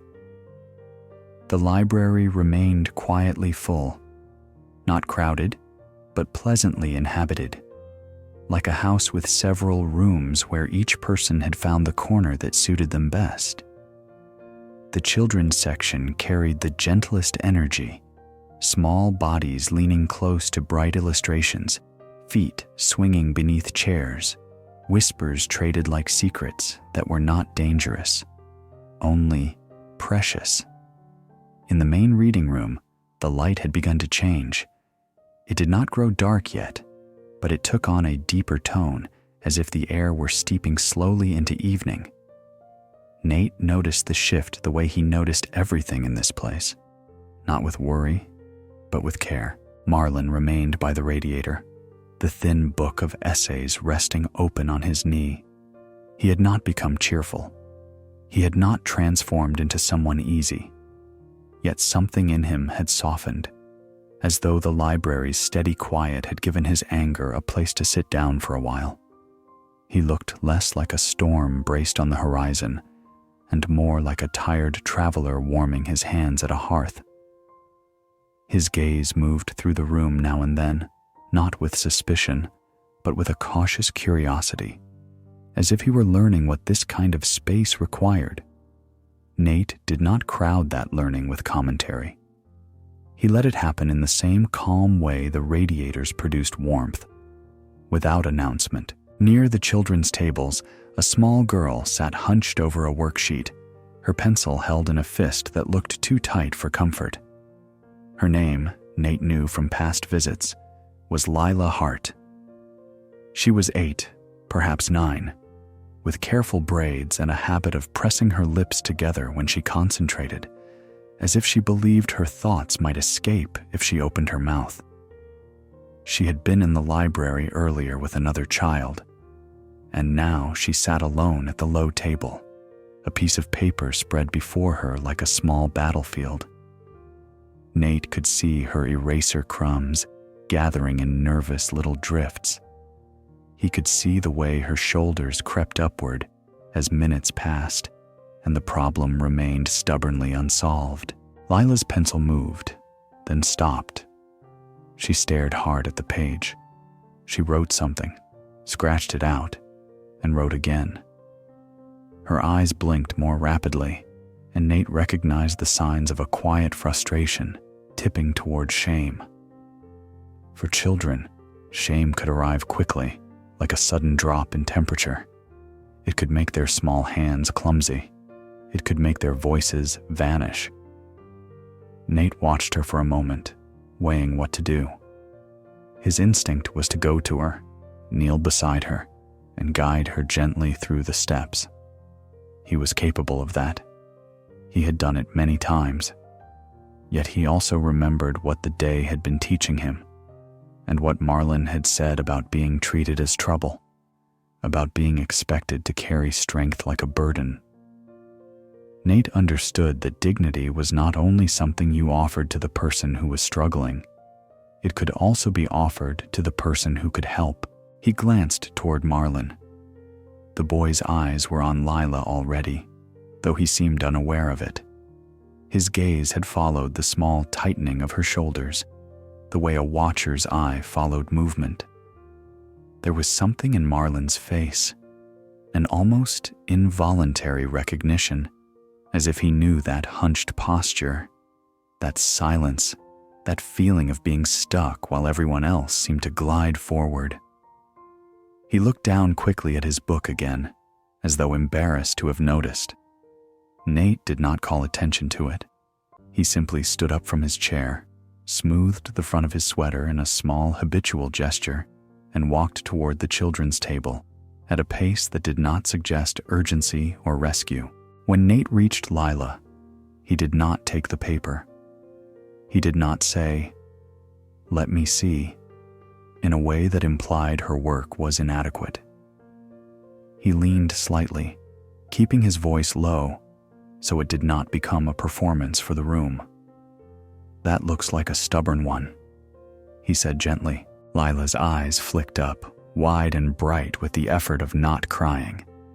She shook her head once, quickly. "It's dumb," she whispered. "I'm dumb." Nate felt the familiar ache those words always brought. He did not correct her immediately with a big reassurance. Big reassurances could sometimes bounce off a child's shame without landing. Instead, he nodded toward the page, calm and matter of fact. "It isn't dumb," he said. It's just not making sense yet. There's a difference, Lila swallowed. Her grip tightened again on the pencil. I have to do it, she whispered, as if the paper were a rule she couldn't escape. Miss Egan said we have to practice. All right, Nate said. We can practice. He paused, then made his choice carefully, like selecting the right book from a shelf. Would you like me to sit with you? He asked. Or would you like someone else to help for a minute? Lila blinked, confused by the question. Someone else? She repeated, the words hesitant. Nate let his gaze drift casually toward the reading room, toward the corner where Marlon sat by the radiator. He did not point. He did not whisper about Marlon as if he were an object.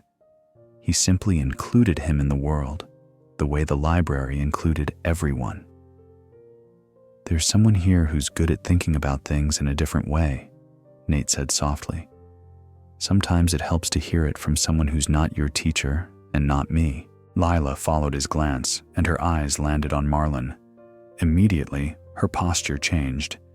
She drew in on herself, uncertain. Marlon looked up at the same moment, sensing he was being looked at, and his expression tightened in reflexive defensiveness.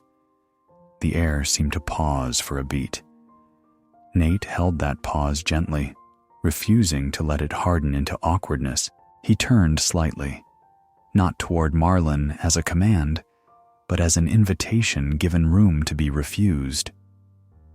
Marlon, he said, keeping his voice low and respectful, as if speaking to an equal. Would you be willing to help Lila with a problem for a few minutes? Only if you want to. Marlon stared at him. The old suspicion rose in his eyes like a shadow. He looked down, then up again, and Nate could see him calculating the cost of agreeing. Agreeing could feel like stepping into a trap, like accepting a role that would later be used to judge him. The children nearby had quieted slightly, sensing the moment without understanding it. The library seemed to hold its breath in the way it sometimes did when something delicate was unfolding. Marlon began, then stopped. His jaw worked.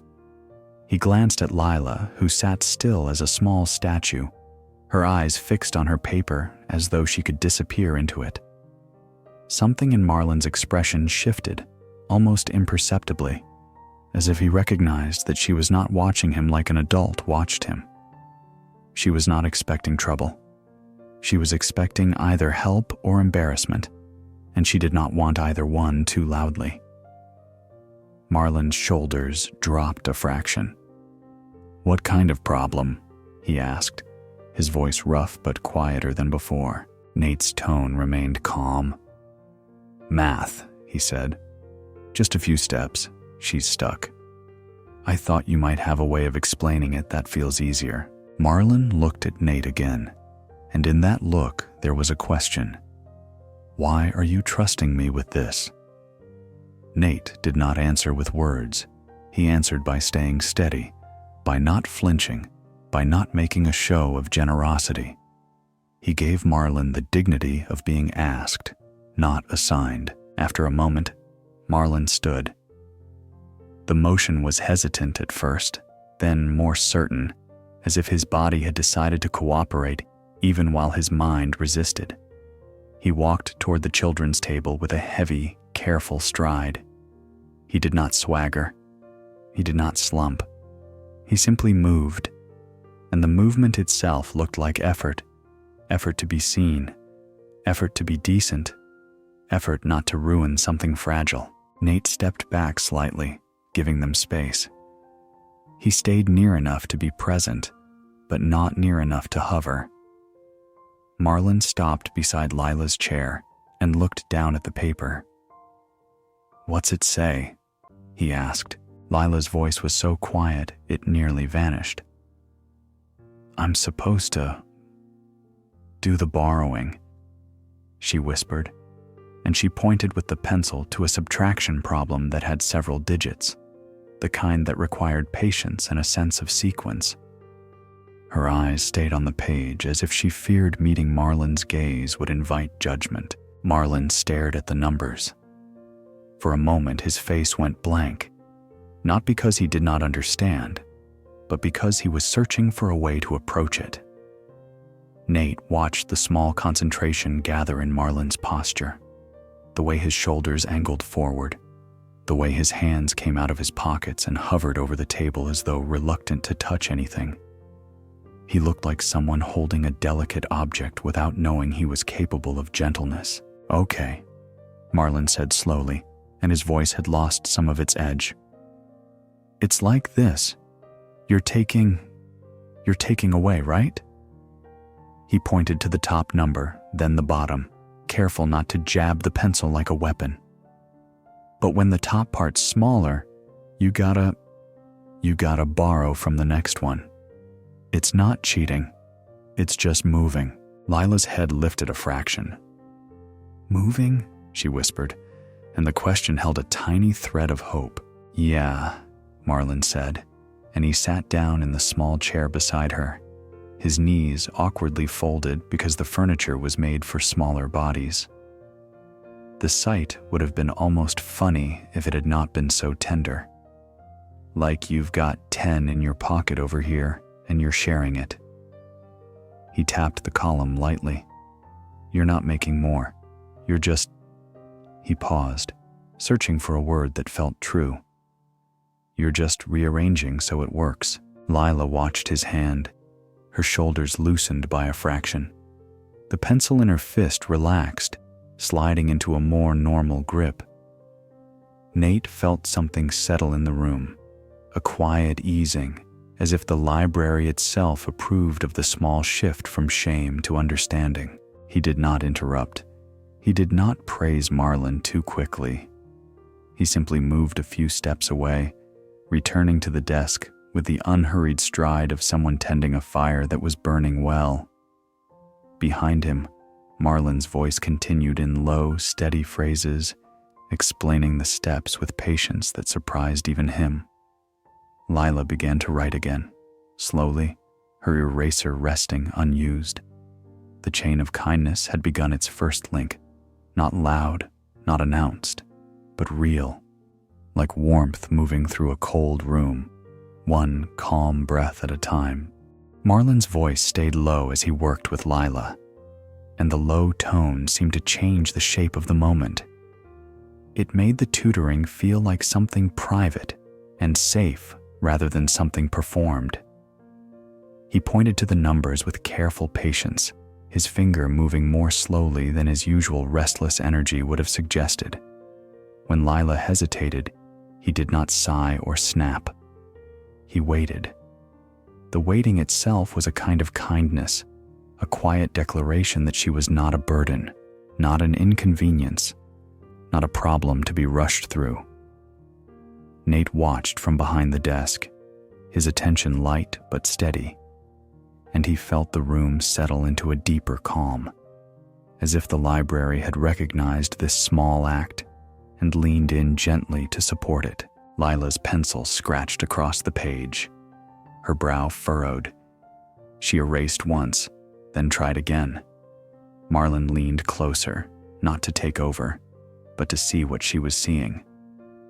"Okay," he murmured, and his voice held a softness that surprised him, though he did not seem to notice it yet. "You're doing it right. Just slow. Don't skip the steps." Lila glanced up briefly, her eyes uncertain, and then she looked back down. "I always skip," she whispered. "I get scared and then I hurry." Marlon's mouth tightened for a moment, as if the words had struck something in him.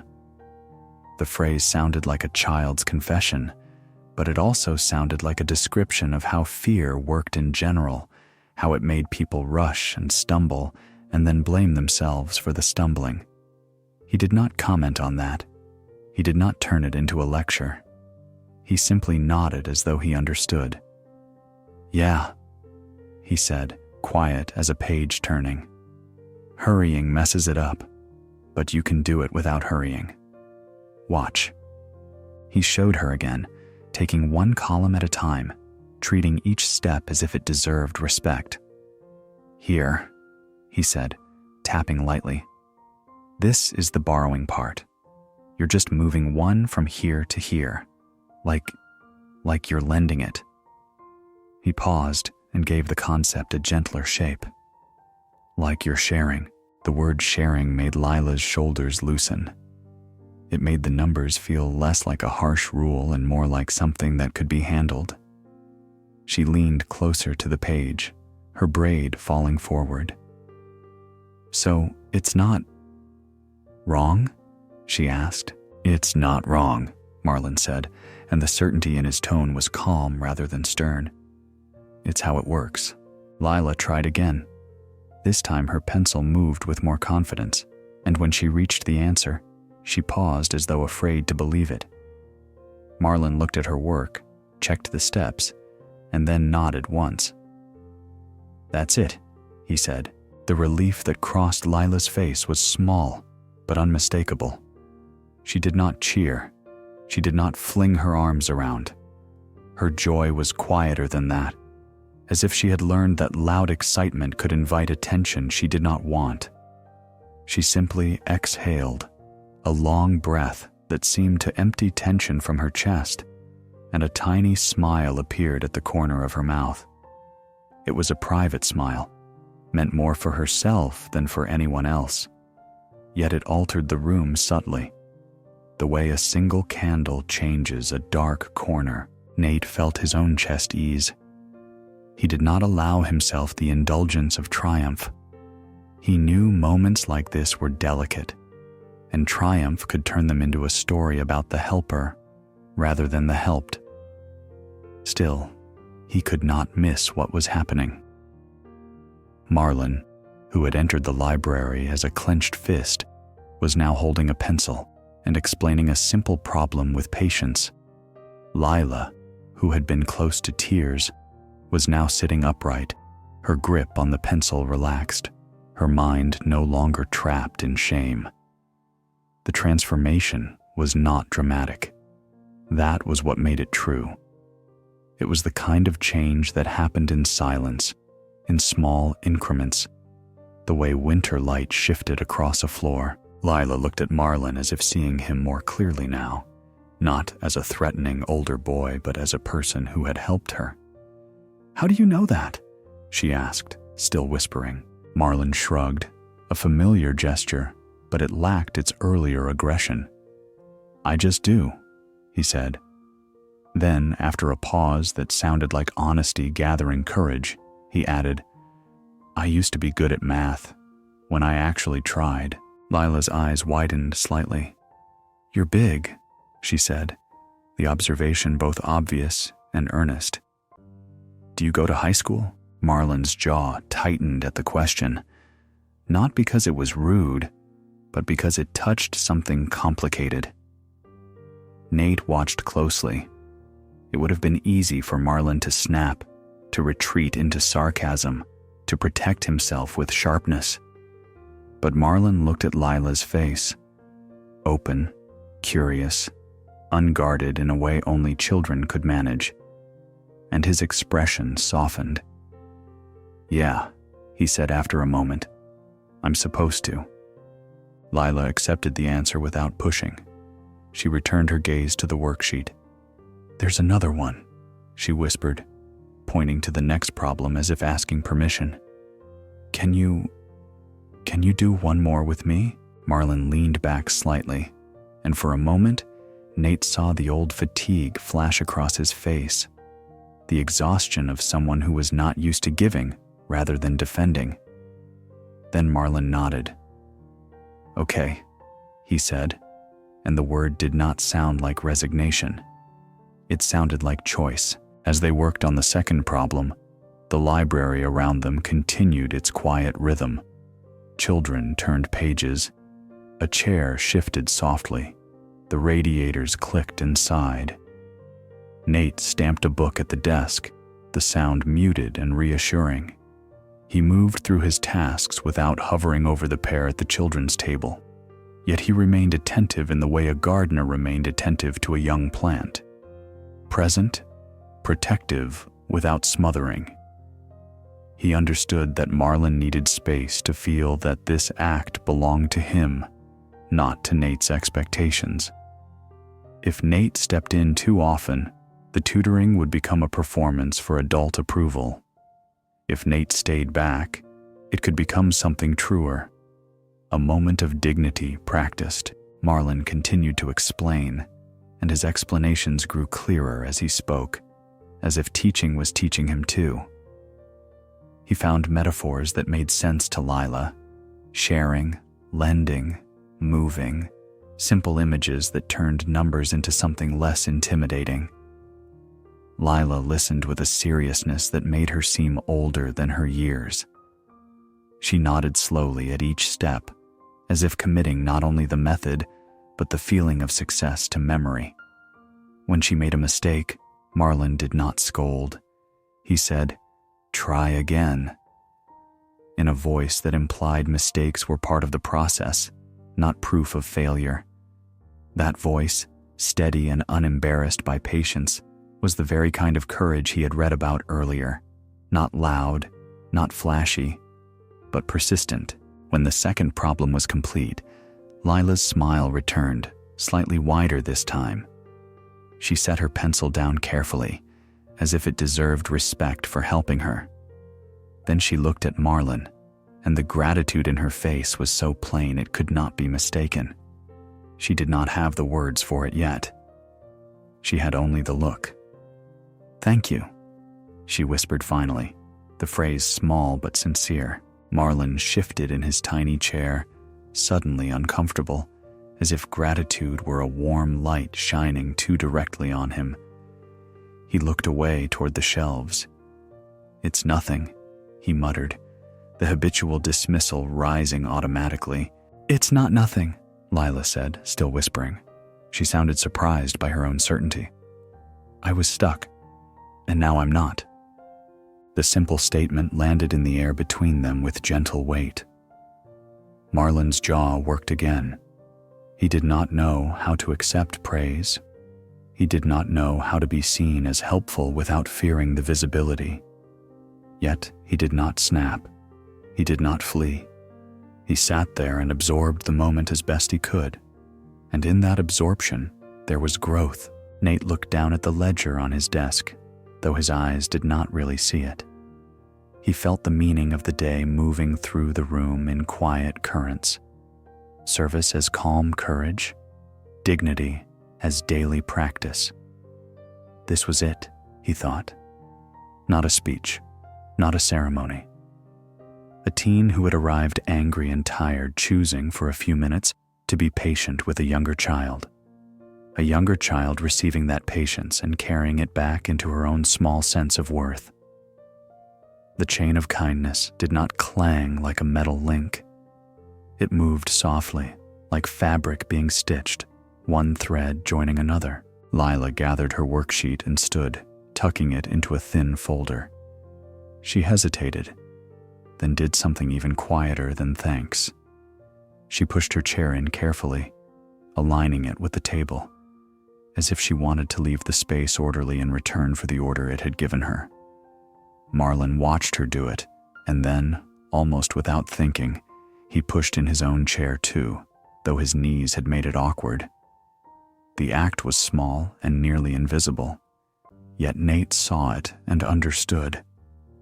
Small habits of care had a way of spreading, not through instruction, but through witness. Lila walked back toward the shelves with her folder held close, and Marlon rose slowly from the child-sized chair. He looked at the table, at the worksheet she had left behind, no longer crumpled in frustration, and something in his expression shifted. It was not joy. It was not relief. It was a quieter, steadier thing. The faint recognition that he could affect the world without breaking it. That he could be useful without being used. That his presence could mean warmth, not only threat. He returned to his corner by the radiator, but he did not slump into it the way he had earlier. He sat down with a different posture, the essay book still open on the table where he had left it. Nate watched him pick it up again, not with the frantic hunger of escape, but with the calmer attention of someone who had found a place to stand. The library continued to glow, steady and kind, and the chain of kindness, now anchored by one quiet act, held its gentle shape in the air. As afternoon leaned toward evening, the library's warmth began to feel like something gathered and saved, a small store of comfort held against the long winter dark. Outside, the light thinned slowly, as if the sky were folding itself into quieter colors. Inside, the lamps held steady, their glow deepening in contrast, and the reading room took on the calm intimacy of a place where the world's sharp edges could not quite reach. Nate moved through the hours with the gentle attentiveness that had guided him all day, yet now his movements carried a slightly different rhythm. The morning had been about opening, about making space, about inviting. The later hours were about tending, small tasks repeated, small care given without interruption, dignity practiced as naturally as breathing. He began with the simplest work, returning books to their places. It was the kind of task that could look like mere maintenance to an outsider, yet to Nate, it had always felt like a form of quiet guardianship. Each book returned to its shelf was a promise kept. Each spine set straight and visible was an invitation renewed. He carried a stack in his arms, stories and histories, manuals and picture books, and walked the aisles with unhurried steps, placing each volume in its proper home. The shelves received them with the familiar soft thump of paper against wood. He ran his fingers along the row afterward, smoothing the unevenness without fuss, as though he were flattening a blanket after someone had rested there. Near the children's area, he paused to pick up a scarf that had been draped over the back of a chair, forgotten in the warmth. The scarf was small and frayed at one end, the kind of garment that had likely been handed down. Nate did not announce that it had been left behind. He folded it neatly and set it on the corner of the children's table where it would be easily noticed, as if the library itself were quietly saying, "You are allowed to come back for what is yours." He refilled the pencil cups, adding 2 freshly sharpened pencils with erasers intact, and straightened the stack of scrap paper. The paper's clean edges made him think of possibility, blank space waiting for a mind to settle into it. He moved to the front desk and checked the little tin of peppermints beneath the counter. A few wrappers had appeared in the wastebasket, which meant someone had found the sweetness without needing to ask. Nate smiled faintly at that. It was the kind of kindness he liked best, the kind that did not require a person to request it publicly. He placed the tin back in its quiet hiding place, and then stood for a moment behind the desk, looking out over the room. Children still sat at tables and in corners, their bodies arranged in the loose, natural postures of people who felt safe enough to stop performing. Some leaned against chair backs with a book open in their laps. Some sat cross-legged on the rug, their heads bowed in concentration. The air held a soft blend of pencilwood, paper, and warm wool drying slowly. Marlin sat again in his corner by the radiator, but the corner had changed. It was the same chair, the same table, the same steady heat, yet it now carried the afterglow of what had happened at the children's table.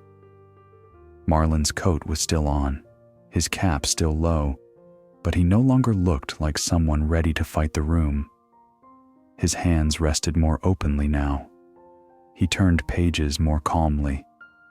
Every so often his gaze drifted toward the children's section, not with hostility, but with a faint, uncertain watchfulness, as if he were noticing things he had not allowed himself to notice before.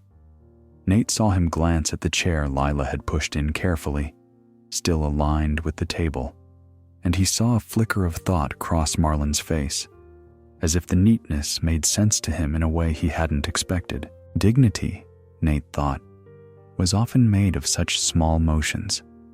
A chair pushed in, a scarf folded, a voice lowered without being asked, a book returned to its shelf. These were not grand gestures, but they were steady ones, and steadiness had its own quiet power. In a world that could be careless, care itself became a statement. Nate did not need to proclaim it. He only needed to practice it, and to let the room practice it with him.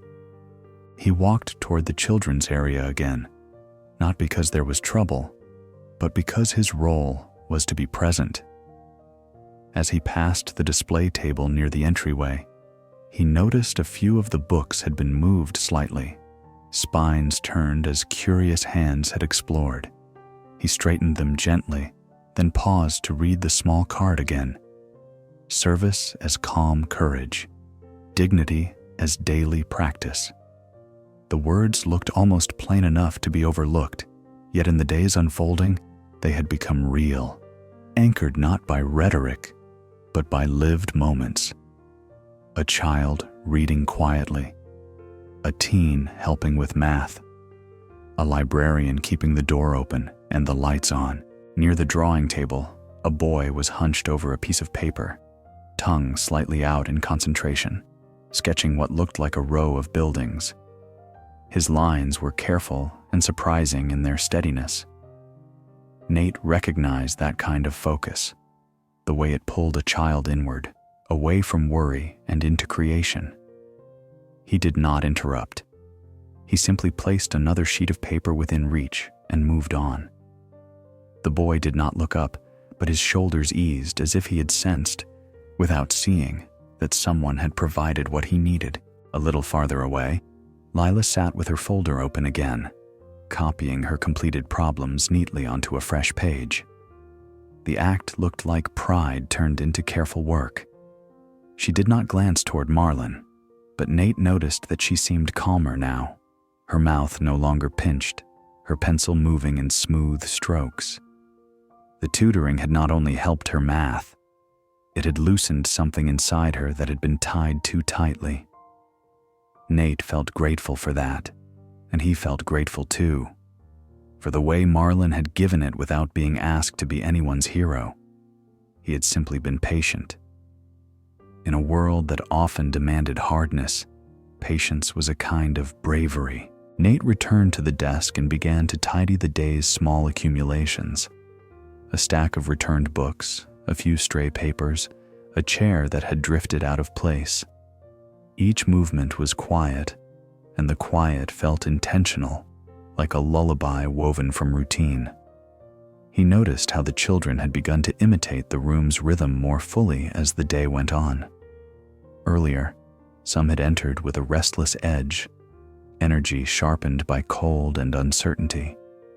Now they moved more slowly, as if the warmth had taught their bodies to unclench. They spoke less. They listened more. When they did speak, their voices held a softness that was not forced. They were learning, without anyone lecturing them, that calm could be shared. Marlon, too, began to mirror the room's manners in small ways. When a younger child walked past his chair and bumped the edge of the table, the essay book shifted slightly. Earlier in the day, the interruption might have triggered a sharp comment. Now, Marlon simply steadied the book with his hand and said nothing. The child murmured a quick apology and scurried away, and Marlon did not chase the moment with irritation. He let it go. Nate saw the release in him. The way letting go was itself a practice. Dignity could be practiced not only in what one did, but in what one chose not to do. At one point, Marlon rose from his chair and walked toward the water fountain near the hallway. He moved with less of the earlier defensive heaviness. On his way back, he paused by the display table. His eyes rested on the books, and he reached out as if to touch one, then hesitated. Nate did not speak. He did not call across the room to offer help. He simply watched, allowing Marlon to own the decision. After a moment, Marlon pulled a book from the table, a biography with a plain cover, and held it in his hands. He flipped it open briefly, reading a few lines, then closed it again and carried it back to his chair. He placed it beside the essay book without ceremony. The motion looked simple, yet Nate felt the significance.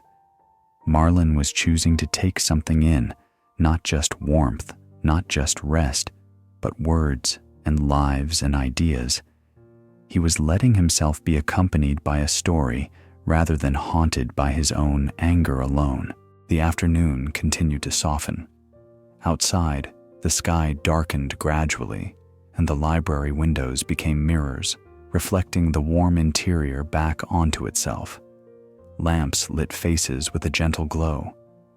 Nate noticed children's eyelids growing heavier, not from boredom, but from safety.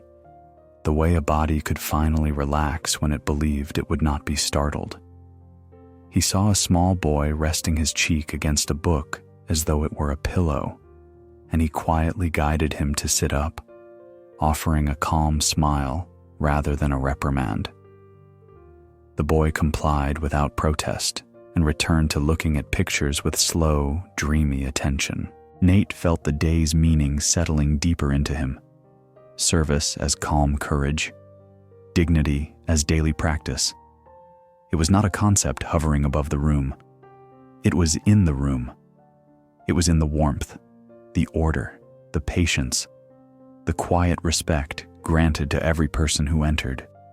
It was in the choice to keep the doors open for children who had nowhere warm to go, and in the choice to treat an angry teen not as a threat, but as a human being in need of steadiness. As he moved through another small round of tidying, straightening a chair, collecting a scrap of paper, smoothing a stack of books, Nate felt the library become something like a gentle lesson taught without words.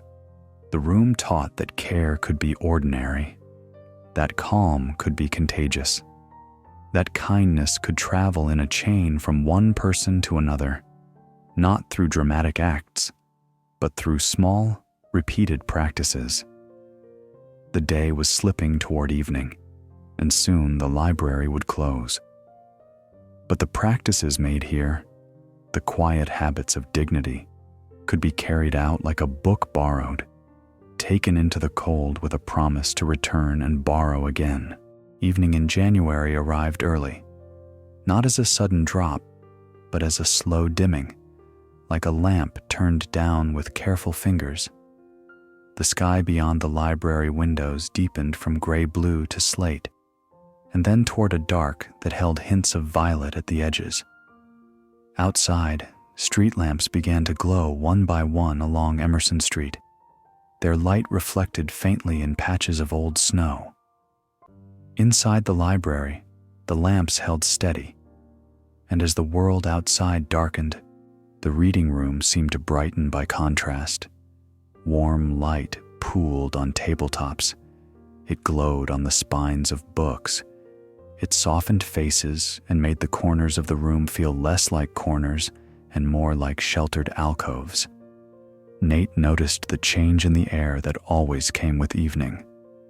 A quiet settling, an instinctive slowing, as if bodies understood it was time to gather warmth closer. The children sensed it too. Some yawned without covering their mouths, then remembered themselves and pressed a hand to their lips. A few shifted restlessly, as if the approach of night reminded them of where they would need to go when the library doors finally closed. Others grew quieter, the way children sometimes did when they were tired and did not want anyone to notice.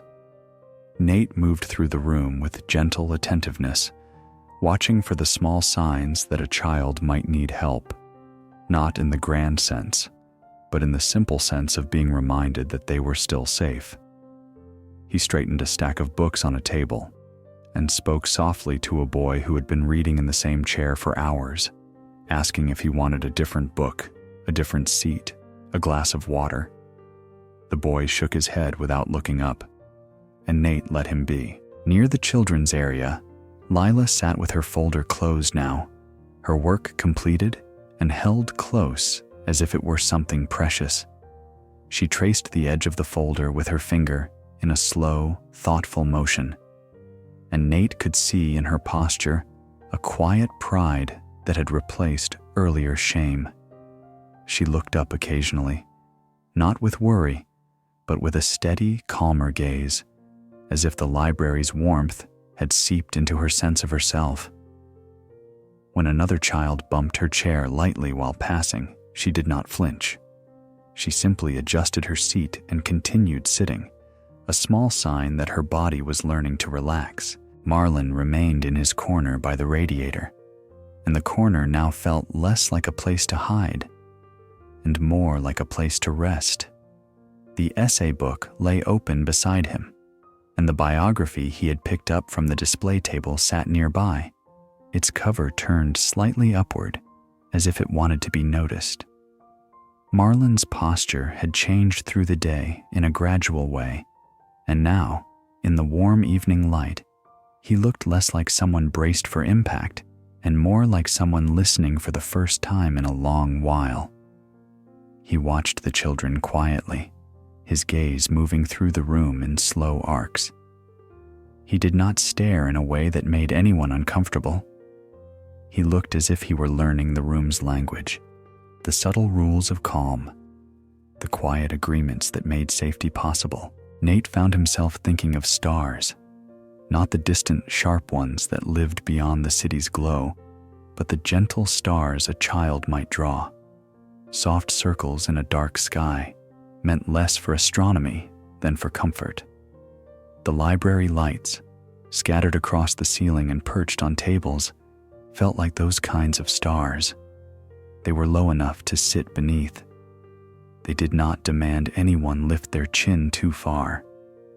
They made a small universe of warmth inside the building, a universe where the cold remained outside the glass, unable to intrude except as a faint memory. Nate liked the thought. It made the library feel not only like a public institution, but like a constellation of small, steady promises. He went behind the desk and checked the clock, then looked up again at the room. He would not close immediately. There was still time, yet closing time existed, and he could not ignore it. The library's hours were part of its structure, and structure, too, could be a kind of dignity. It taught people what to expect. It allowed them to plan. Still, Nate wanted the transition into closing to be gentle, not abrupt. He had no desire to startle children back into the cold with sharp announcements. He wanted to guide the room toward departure, the way one guided a sleepy child toward bed. Slowly, with softness, with reassurance. He began by moving through the aisles again, returning a few books that had been left on chair arms or table edges, not scolding anyone for leaving them there. He simply gathered them as quietly as possible, stacking them in his arms. Each book felt warm from the hands that had held it.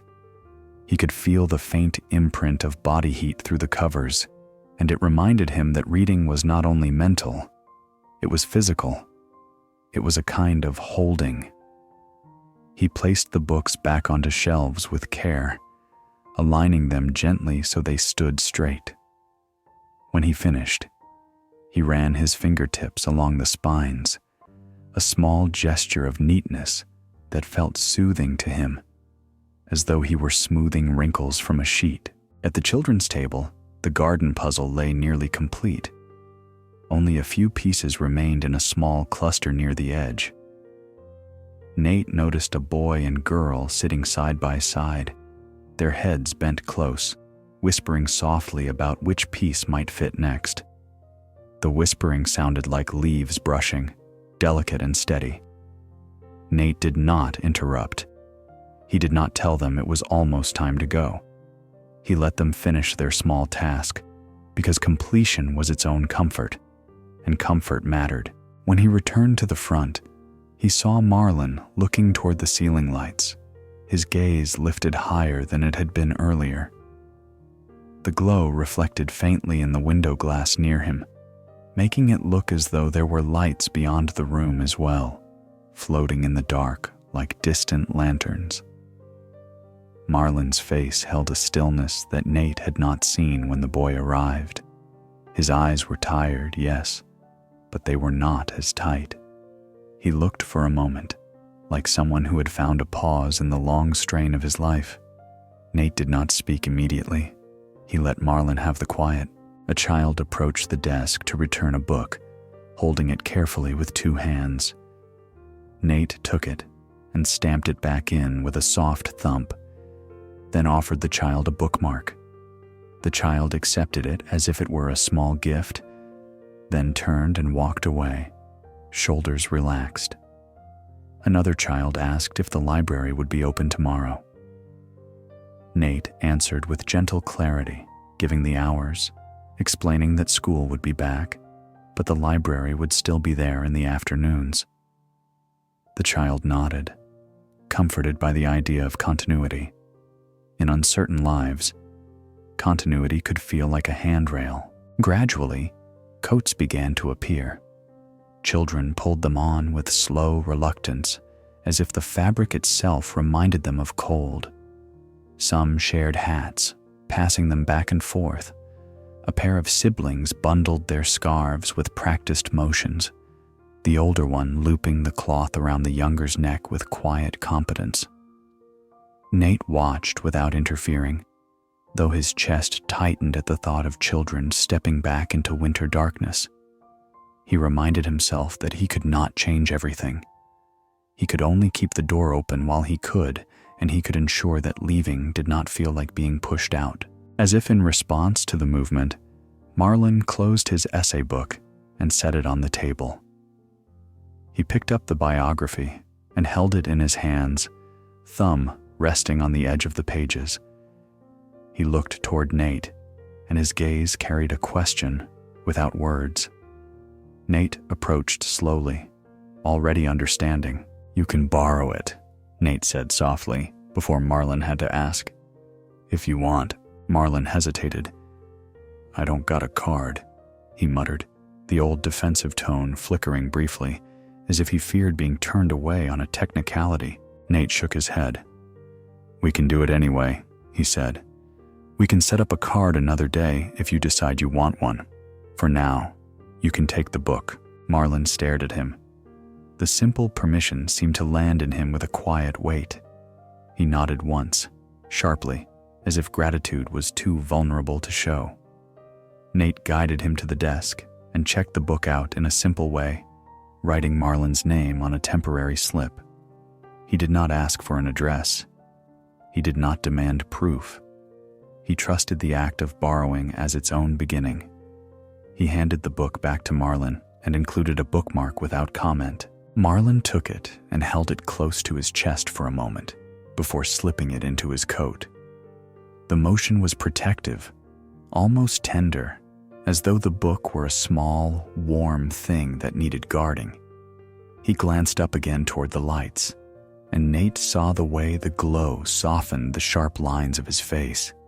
The library lights truly did feel like safe stars now, not distant and unreachable, but close and steady, lighting a small path through winter darkness. Nate made his first gentle announcement, not loud, just enough for the room to hear. He said they would be closing soon, and he thanked everyone for coming in. He did not add speeches about the holiday. He did not need to. The meaning had been lived here, carried in quiet acts and steady warmth. Children gathered their things. Chairs were pushed in. Books were stacked neatly on tables. The room slowly transformed from a lived-in sanctuary back into an orderly public space. Yet the warmth remained, lingering like an afterglow. Marlon lingered near the window a moment longer, his silhouette outlined by the lamps. He did not hurry to the door. He seemed to be absorbing the room, storing the image of it behind his eyes. Nate watched him without staring, giving him the dignity of a private moment.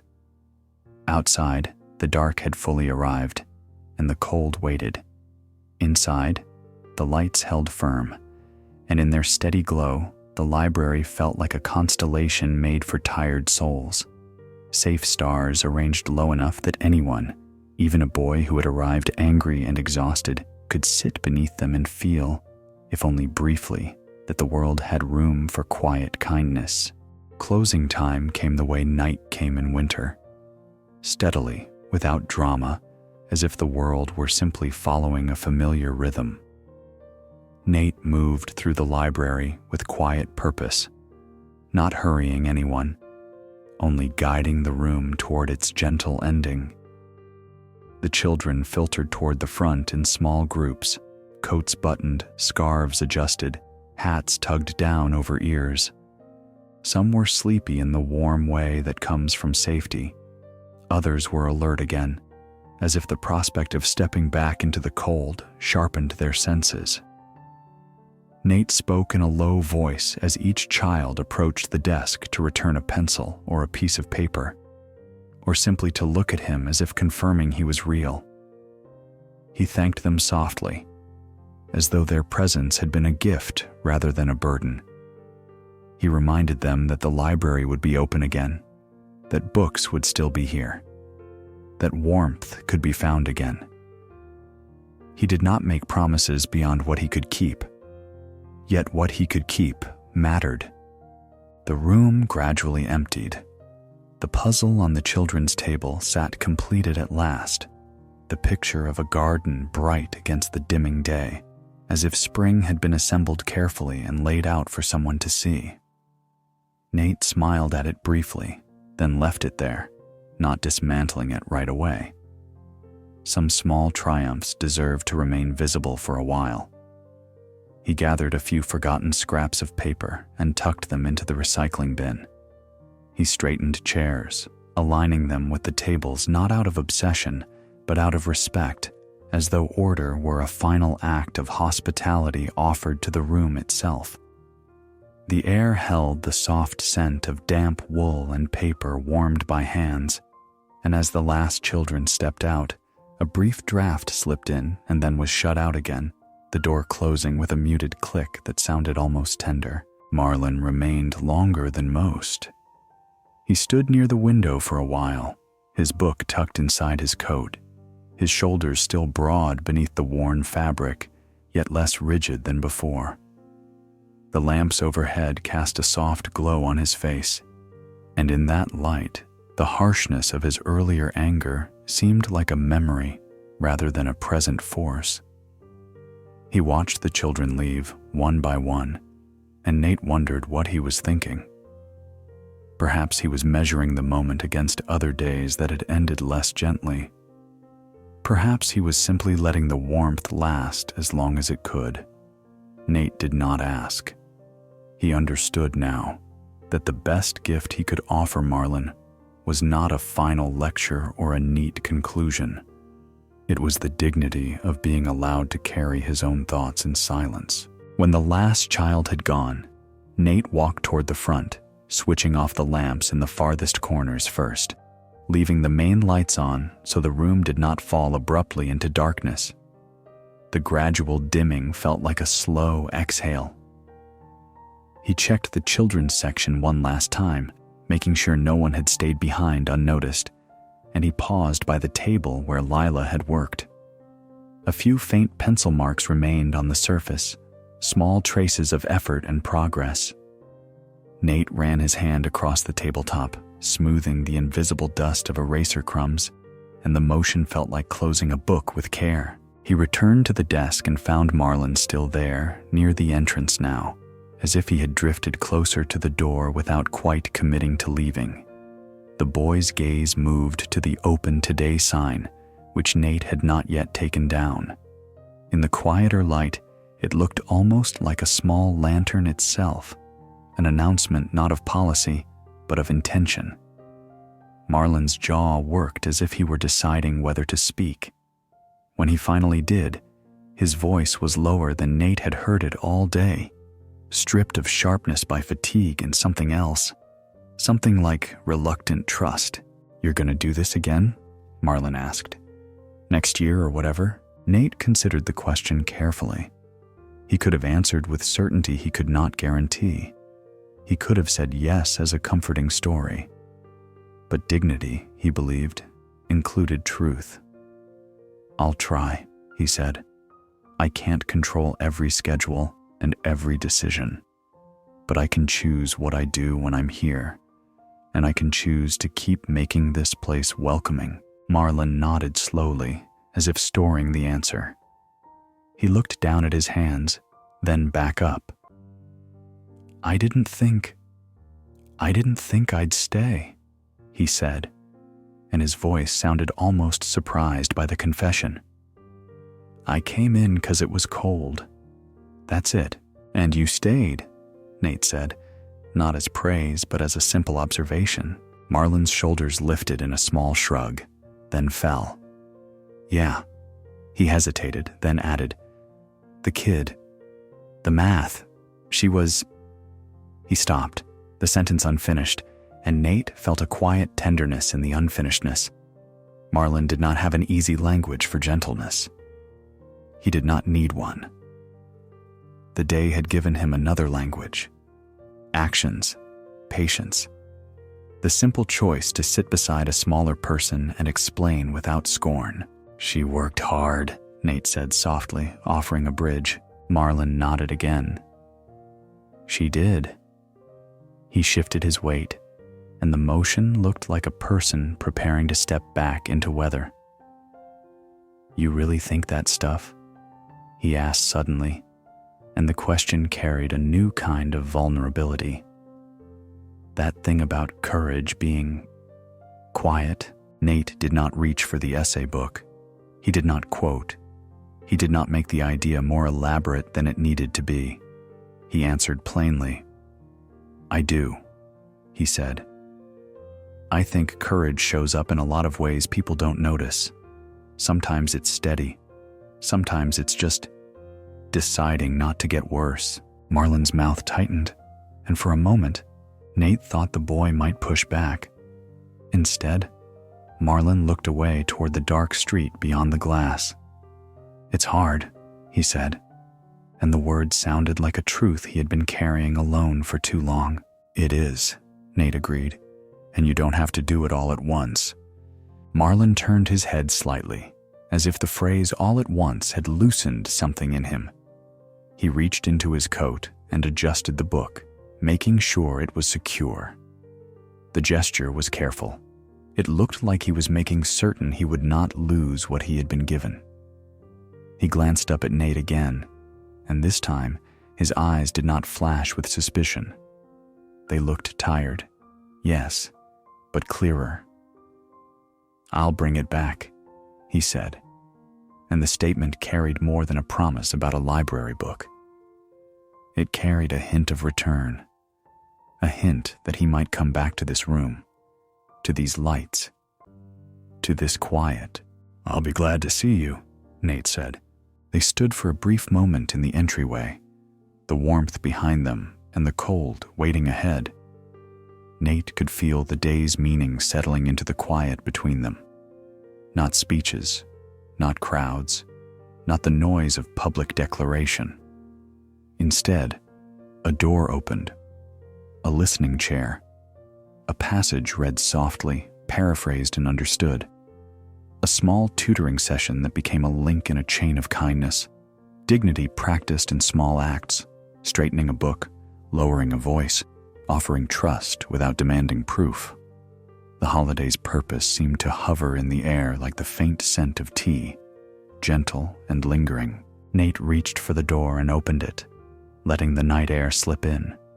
Cold touched their faces, clean and sharp, but not cruel. The street outside was darker now, the snowbanks faintly luminous under street lamps. Somewhere in the distance a car passed, its sound softened by the winter. Marlon stepped onto the threshold and paused. He did not turn fully back, but he angled his head slightly, as if acknowledging the room behind him without needing to look at it. "Thanks," he said, the word quiet and almost grudging, as if it had to pass through layers of pride. Yet it was there, and it was real. Nate nodded. "You're welcome," he replied, equally quiet. "Take care of yourself out there." Marlon stepped into the night. His shoulders hunched against the cold, but he held himself a little differently now, as if he carried something steadier inside his coat than a borrowed book. Nate watched him walk a short distance down the sidewalk, then turn the corner and disappear from sight. The street swallowed him gently, the way winter darkness swallowed everything. Yet Nate did not feel the usual helplessness that sometimes came with watching someone leave. He felt a calmer kind of hope. Not the bright, naive hope of sudden transformation, but the steadier hope of small beginnings. He closed the door and locked it, the key turning with its familiar soft resistance. The sound echoed faintly in the quiet lobby. Nate switched off the last of the lights, leaving only the small lamp behind the desk for a moment longer, as if to honor the day's warmth before letting it sleep. He gathered the final stack of returned books and set them neatly for tomorrow. He checked the windows, the radiators, the chairs aligned like patient listeners.